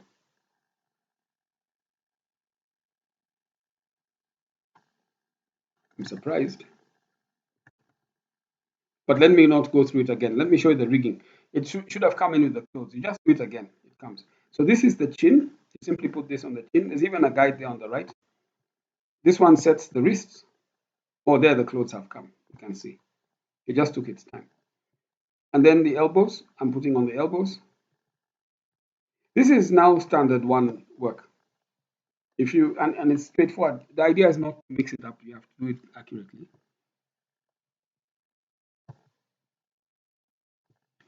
This one comes here. And this one comes here. Yeah, the groin. The groin is here. Okay. Then you say next. I've not set any settings over that. Now it's processing the character, the compose, and rigging.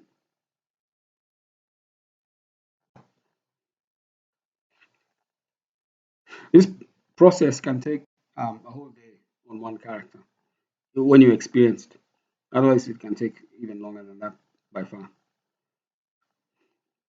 And this one doesn't require you to be skilled in 3D animation or even modeling.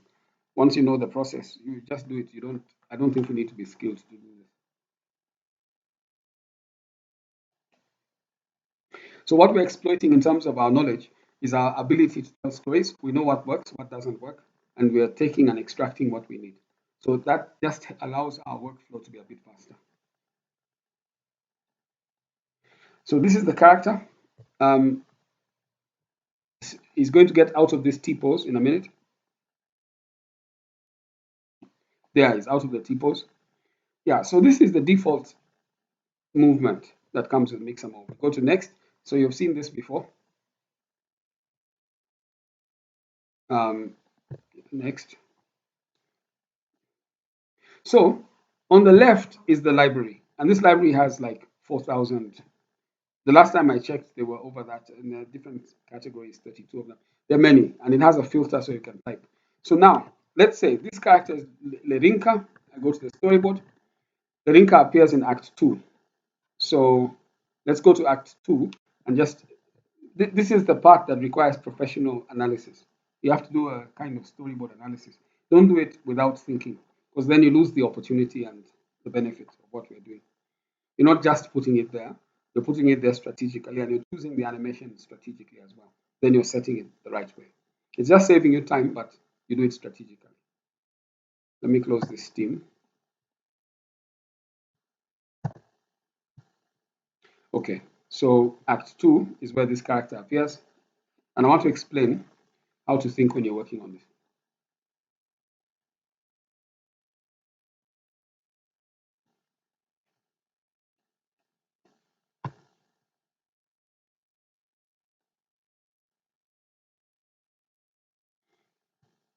Yeah.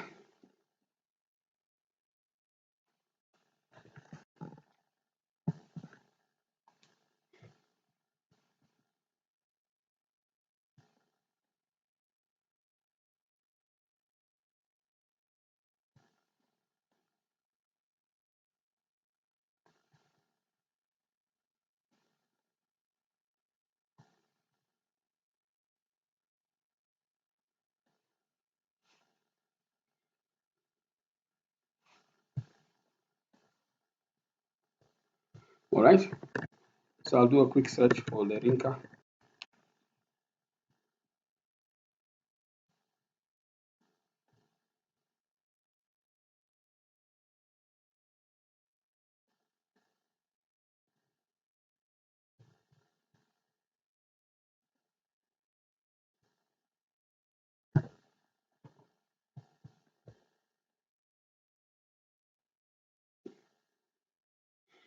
I'll close this fuse window. I mean, Steam.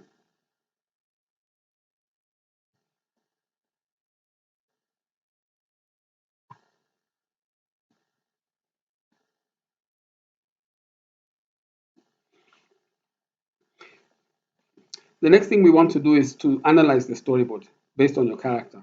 And the way you analyze your storyboard will also determine how impactful your animation is. And impact comes by aligning the goals of the story, which is to hold the attention, to entertain, or to make, to get an effect out of the audience. That's what it does. So let me see this character. Yeah, so here he is. He appears here and he's talking.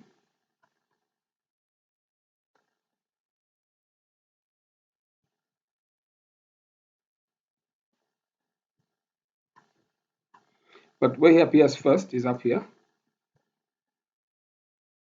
He's the one who explains this process of herd bunching and grazing, rotational grazing. So yeah, this is where it appears. But now you see, you have to analyze the storyboard. So the first analysis is what is the shot, and you have to determine where is the camera angles. But first, we're doing the animation. So what is the animation you want?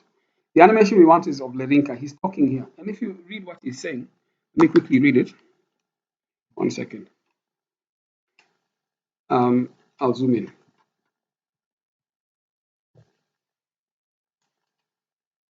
So you can see here that it says some areas rest as our livestock graze on different parts of the land.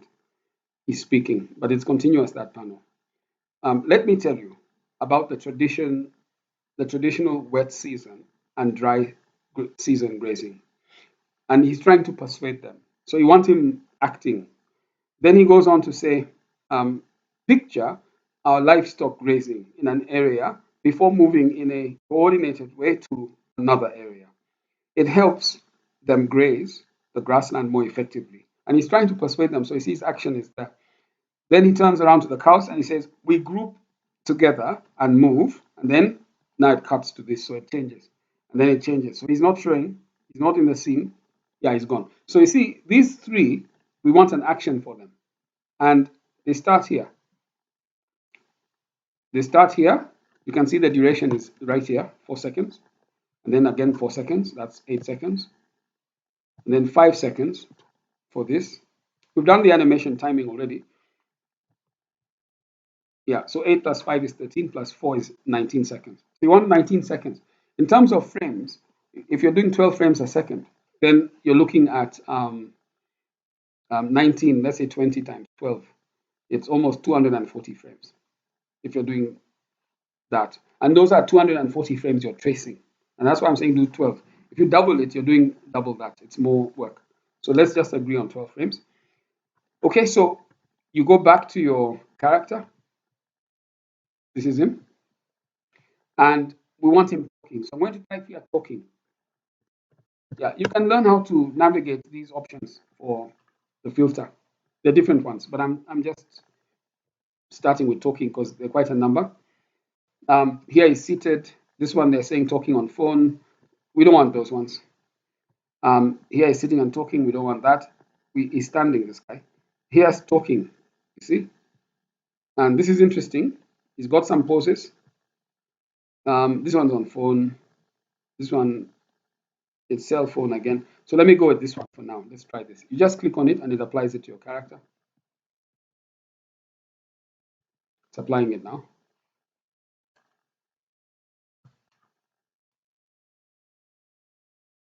There, you see how he's talking in that animation?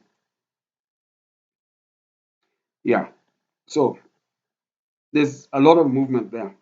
You can decide how natural is it? Is it too fast? He's an old man, this guy. Well, all the old men are having the central roles. Lerinka, I think, is the main character because he talks a lot. I think, yeah. Okay, so you see he's talking. So now you can animate this. It's already 178 frames, but that's for what's blocked here. We calculated that we need 240, so we can increase that. But before we do that, we can change the speed to make him older. Older people don't move so much. So overdrive is high. Let's reduce the overdrive, bring it right down this. You don't have to be precise, it's just a general thing. Emphasis, you can see, is low. Yeah, we don't want to emphasize too much. So now he's slowed down. We can slow him down further by increasing. So we only have 100 frames selected here. Oh, look, this is showing, I'm seeing the count is going up to, yeah, it looks like 335 frames. Okay, so that's quite a number. We only need 240. So let's go to the stance. I'm taking the extreme left position. We see how it looks.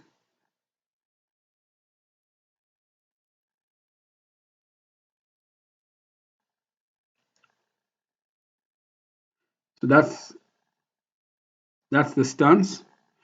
I don't know the difference, but I could try the extreme right position and see. This is the most we're doing in terms of animation, just making choices. But he's talking and trying to persuade, so.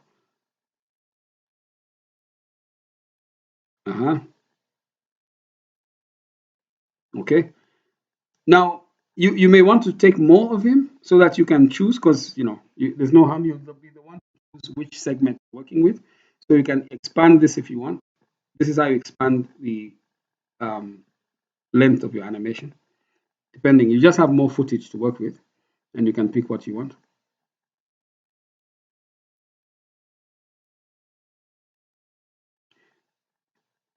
I think it exaggerates the stance kidogo, but I'm still okay with that.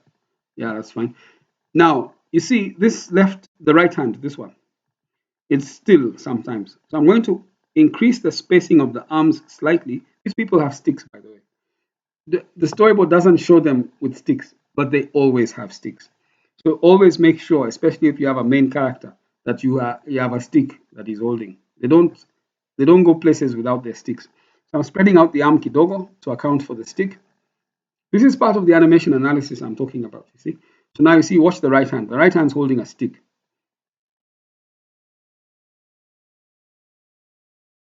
There, you see now he's put the stick down. This is the right hand here, this one. Yeah, so I'm happy with this one. This is Amze, and he's explaining. Yeah, and then you lip sync to that. Okay, so once you're done and you're happy with this, you simply say download. and FBX is fine with skin is fine because then we can see the texture. Keyframe reduction. So here, how many frames per second? 12. Or they don't have it. They have 24. Fine, we'll do 24. Finally, it's going to go to max, and then max will give us the final frames per second. So even if, you know, max default is 30 frames a second. All these softwares are made in America. The default is 30 frames a second. So even now I'm changing it to 24. I would have to change my max to 24. But I can keep it at 30 for now because max is on 30. I've not changed it. Then I'll say download. I'll change it finally when I'm outputting from max to 12 frames a second. Then it saves you in drawing, but you have the full animation. Okay, so that's it. I've exported as an FBX file. So in 3ds Max, I can import this. Okay, so let me not go through. The next step is simply to put in a camera once you import it. You have the motion. Let me quickly do that, and then I'll show you, but we won't go through the stitching. So this one, I'll just say new, or even reset. Let's reset this. Don't save.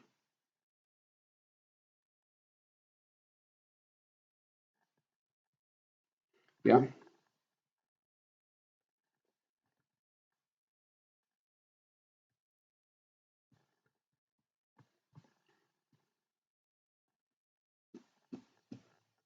I think it's downloaded my download folder, so I'm going to say file import. Yeah, import.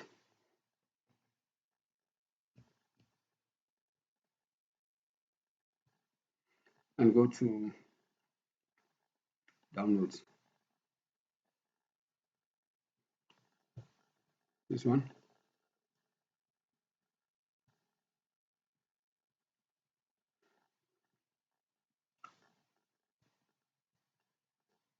It's called talking, this one. And then I say open.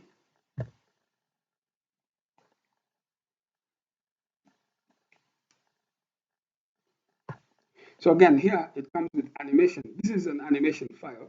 So under animation, select, yeah, animation is on. Yeah, it's okay. Geometry. Yeah, it's fine.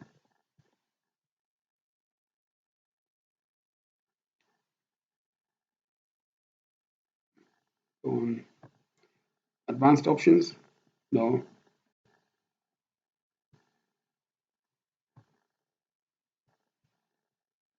Extra, no.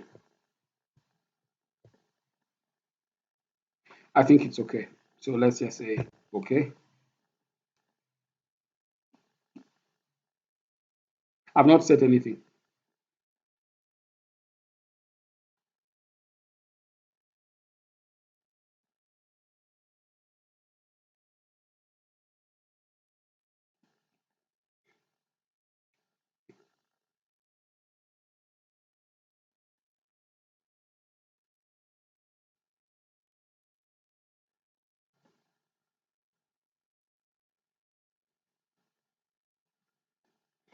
All right, so there are a lot of details. It's taking time. So here it is.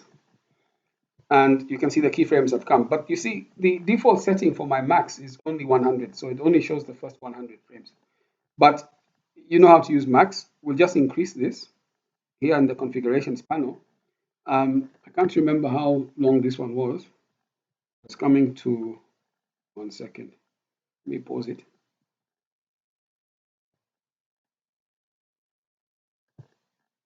It's showing us 466. That's what I see. Yeah, 466. So I'll extend this to 466.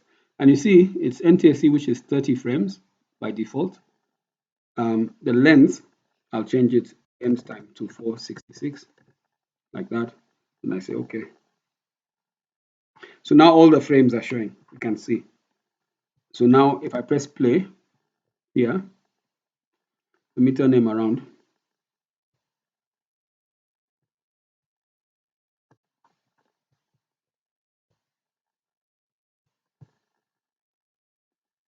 Here he is.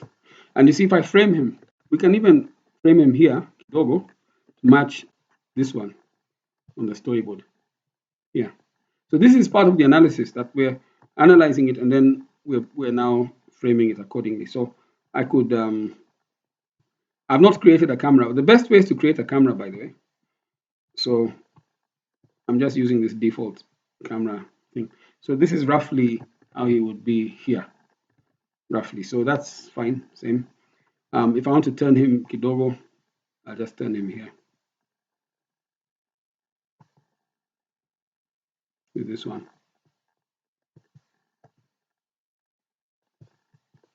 So that he's facing, he's facing a group to his left, to his right, sorry. So I'm just turning him like that to face them. So now he's going to speak, and at some point he's facing the animal. So this is fine. Yeah, if you want to tilt the angle kidogo like this, you can also use this. So I've not yet set a camera. I'm just working with this default view like that. Okay, so if we play this, now we get to see his movement. And this is only for reference.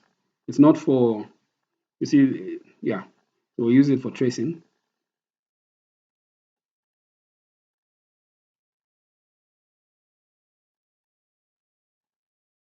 And he's explaining himself.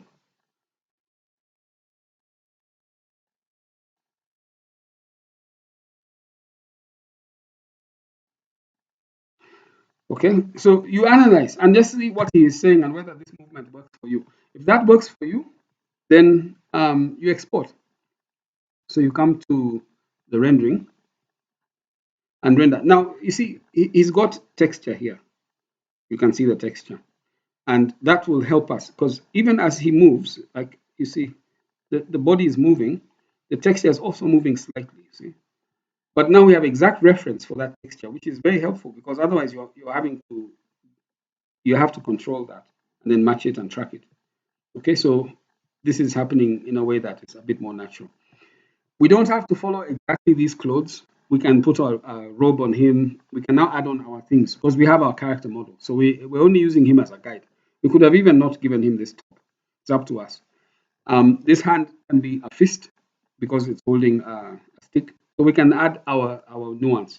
When we're doing lip syncing, which we'll do after all this is done, that lip syncing will be added to this mouth. Okay? So that's it. Then you export by rendering. So rendering, you can render exactly this, or let me just render a frame, we see what it looks like.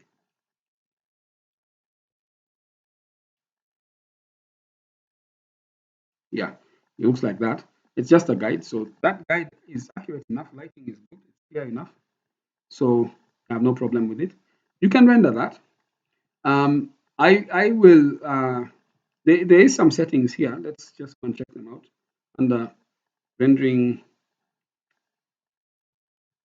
render setup.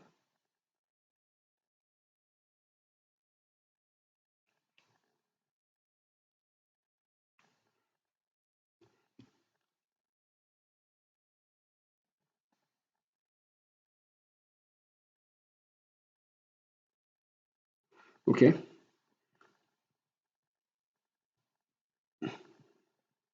Yeah, so there are some options on the renderer, I think. No?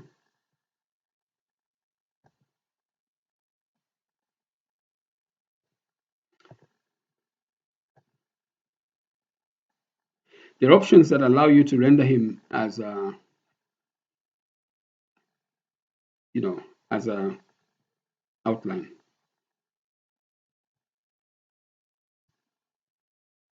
I don't seem to remember where they are. Yeah, but it's fine. I mean, let me not belabor that point. So 3ds Max doesn't render out as MP4s directly. So you can do sequential frames and then go and pack them together in a Adobe, let's say Premiere, or whichever editing program you want, even After Effects if you want. It does AVIs. And AVIs, I'm not sure if how many will take AVIs. It takes MP4s. I believe it should take AVIs. But when you're doing the rendering, let's go to the file.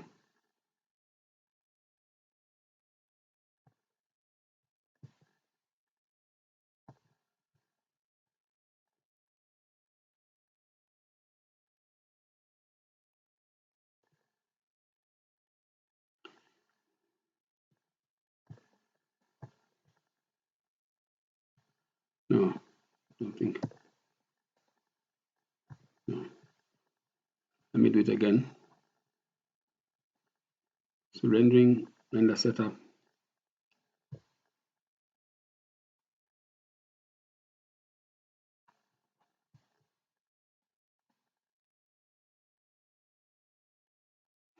It's taking time.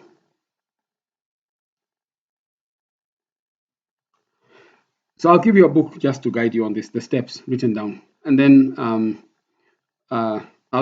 we don't need to stitch. I don't think. The way I've seen it, we got everything in one animation right now, so I don't think the scenes are not maybe long enough to warrant that. But if you scroll down here, normally you want to,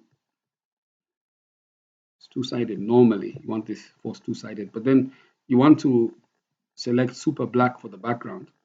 That means you can key out the background. It's complete alpha black. But when you scroll down,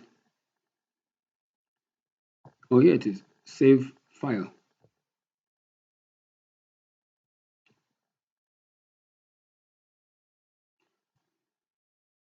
Yeah, this is what I wanted, save file. And the type that we're looking at is, you see all the formats are here. This is it's 2017, but even 2021, it doesn't have, it has MOV, doesn't have MP4. There are sequential files, which are also good. And AVI is heavy, but it's quick. AVI uncompressed, but you can compress if you want to save space. If you want to compress that, then when you select it, you see an option for it here. It's not here. So just say save. The name, give it a name. So let me go to my downloads for now. So I'll call him Rinka. It's good to name these after the panel. So if I go back to see which panel I'm talking about and the act, it's panel 11 of Act 1. So I'm going to call it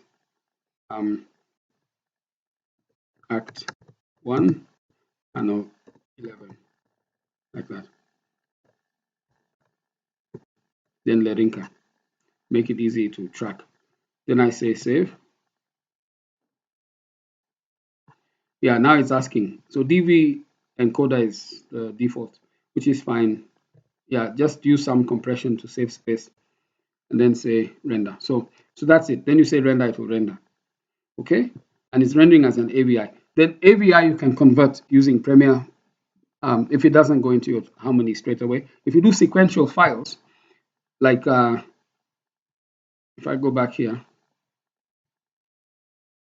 setup. No.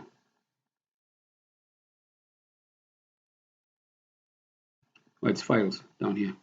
So if I do files here, and then I want sequential files,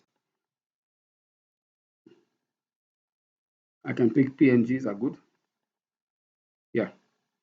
So PNGs, and I say save. Again, the option for compression is coming. So the colors, 8-bit. Yeah, you know, for tracing, we don't need high resolution like that. So 8-bit is fine, 256 colors. Then I render. But it's going to render inside a folder. So you have to put that into a folder, sequential files, and then you're okay. But you can see the first one is coming as PNG. It's going to sequentially arrange them. And then you can pick them up in Harmony straight away without having to convert anything. So normally, professionally, we work with these sequential files. There's no difference, and it just saves you extra steps. All right. So that's the thing. I'm not rendering now because my machine will take time to do it. But that's how you get your movement. And then when you have this, you have a guide as a layer. You underlay it in Harmony. I can also show you a tutorial on that, but it's straightforward. If you know Harmony, then you just put this on a layer and then you start tracing, and you can improvise as you go along. Okay, and it really saves you time because you're not framing or anything. All right, guys. So let me. It says what? My mic is not working. Can you guys hear me?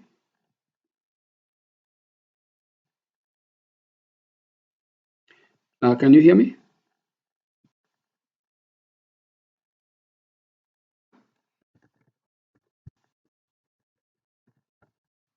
I don't know if you can hear me. It says my mic is not working. I can't hear you. Oh, you can't hear me? Oh, I see.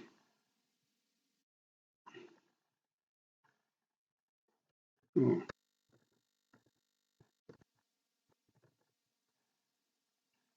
All right. When that problem came, can you hear me now? Can you hear me now? How about now? Can you hear me now?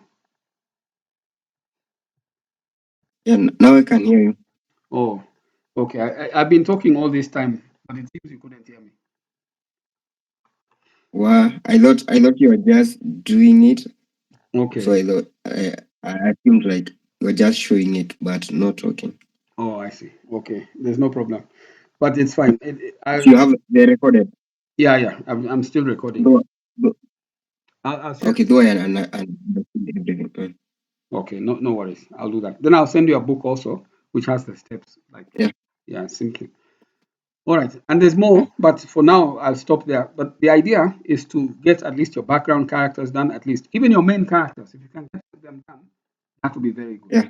So, we can prioritize the main character or the background characters. I'd For now. encourage you to just go ahead and do the main characters. Those are the ones. So we. Yes. They're very simple. Okay. So why not?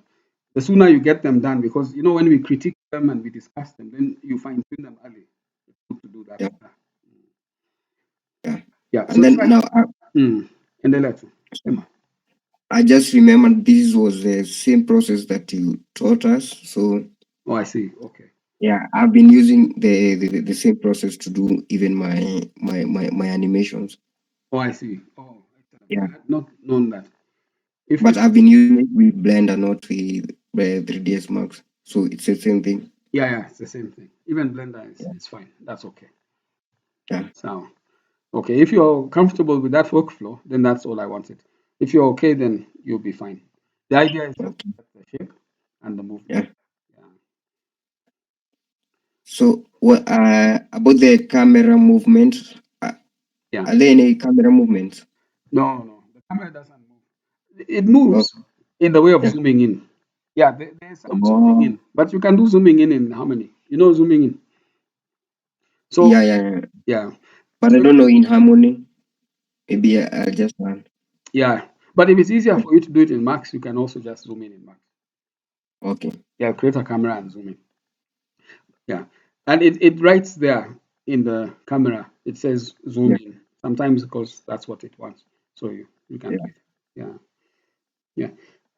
Sometimes it's not so critical. Even in Premiere, we can zoom in. You know that? Even Yeah. So we can do even the zooming in afterward. Exactly. While we're doing the compositing. Are we doing the compositing now or later? We'll compose it in Harmony. So let's say, because they're crowd scenes, let's say you do your characters, somebody else does theirs, and then there are other crowd characters as well. We'll compose it. The last step is to composite them. So we'll That's even where we can do the zooming in. Exactly. Because of the marks and everything. Exactly. You're right. That's the best place. When you have done the scenes, that's the best place. You're right. So okay. Okay. So yes. Go ahead. By now we are supposed to do the animal character, the animal animations. Both. Now you're supposed to do all the animations. So if you have exactly, you might have some animals, you might have some main characters. Those, the animals that are talking are main characters. So just go ahead and do them. There's no reference for the animals, so those ones you have to do from scratch, but they don't talk. Yeah. Okay. Yeah. So it's good. We'll meet on Thursday. I think just start, do something by Thursday. So when we meet on Thursday, if there are issues, we discuss them. Yeah. Okay. But we'll keep working till next Thursday when you should have finished all the tracing. Yeah. So I think on my side, I'll first do the all the animation from the Mixamo to the like the reference, and then Yes. maybe Yes. by Thursday, Yeah. I'll do some few sketches, some few frames. Okay. Yeah, to show something. All right. That sounds good. Yeah. Is there a folder where we are going to upload them? Yeah, the same one. I'll just create a folder in there, but you can also create it. It's one called, you see those ones for character design, is for character design, but I'll give you another one for the animation.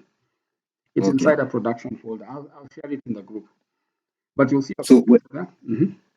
okay, so when we do the character modeling, like the character that we're going to create, are we going to upload it, or are we going to upload it maybe? No, the character you have done, the character Yeah. itself is already in the right folder. But what you're going to do, you're going to make something out of using Harmony. So there are two files to upload. One is the Harmony file, because when you put the Harmony file, I can also download it and then I can see it. You see? So upload your Harmony file, but render out your animation. So when you're done, just do a sequence of the render with Harmony. That sequence, you'll put in a subfolder. So it's the same structure. So you'll see your character, let's say Lerinka, then you'll see final. And then inside final, there'll be a subfolder, like you can say render 1, render 2, render 3. Okay. No, yeah. And render as sequential. I think you can render as MP4s from Harmony, but which is okay. You can also put an MP4, it's easier for you. Because at this stage, we're just previewing. And if we're happy with it, then you render the sequential files. So render out the MP4, we view it, and then you render out the final one. As sequential files. Yeah. Okay. So, so you seem familiar with it, which is great. I'm happy you can remember.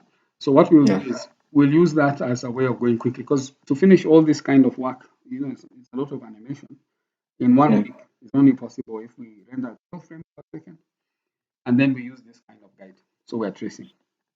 Yeah. Yeah.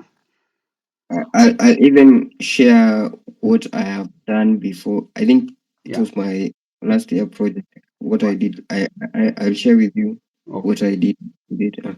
Okay, no problem. Yeah. Okay, Vikram, I'll stop the recording. Then I'll share it on YouTube. Okay.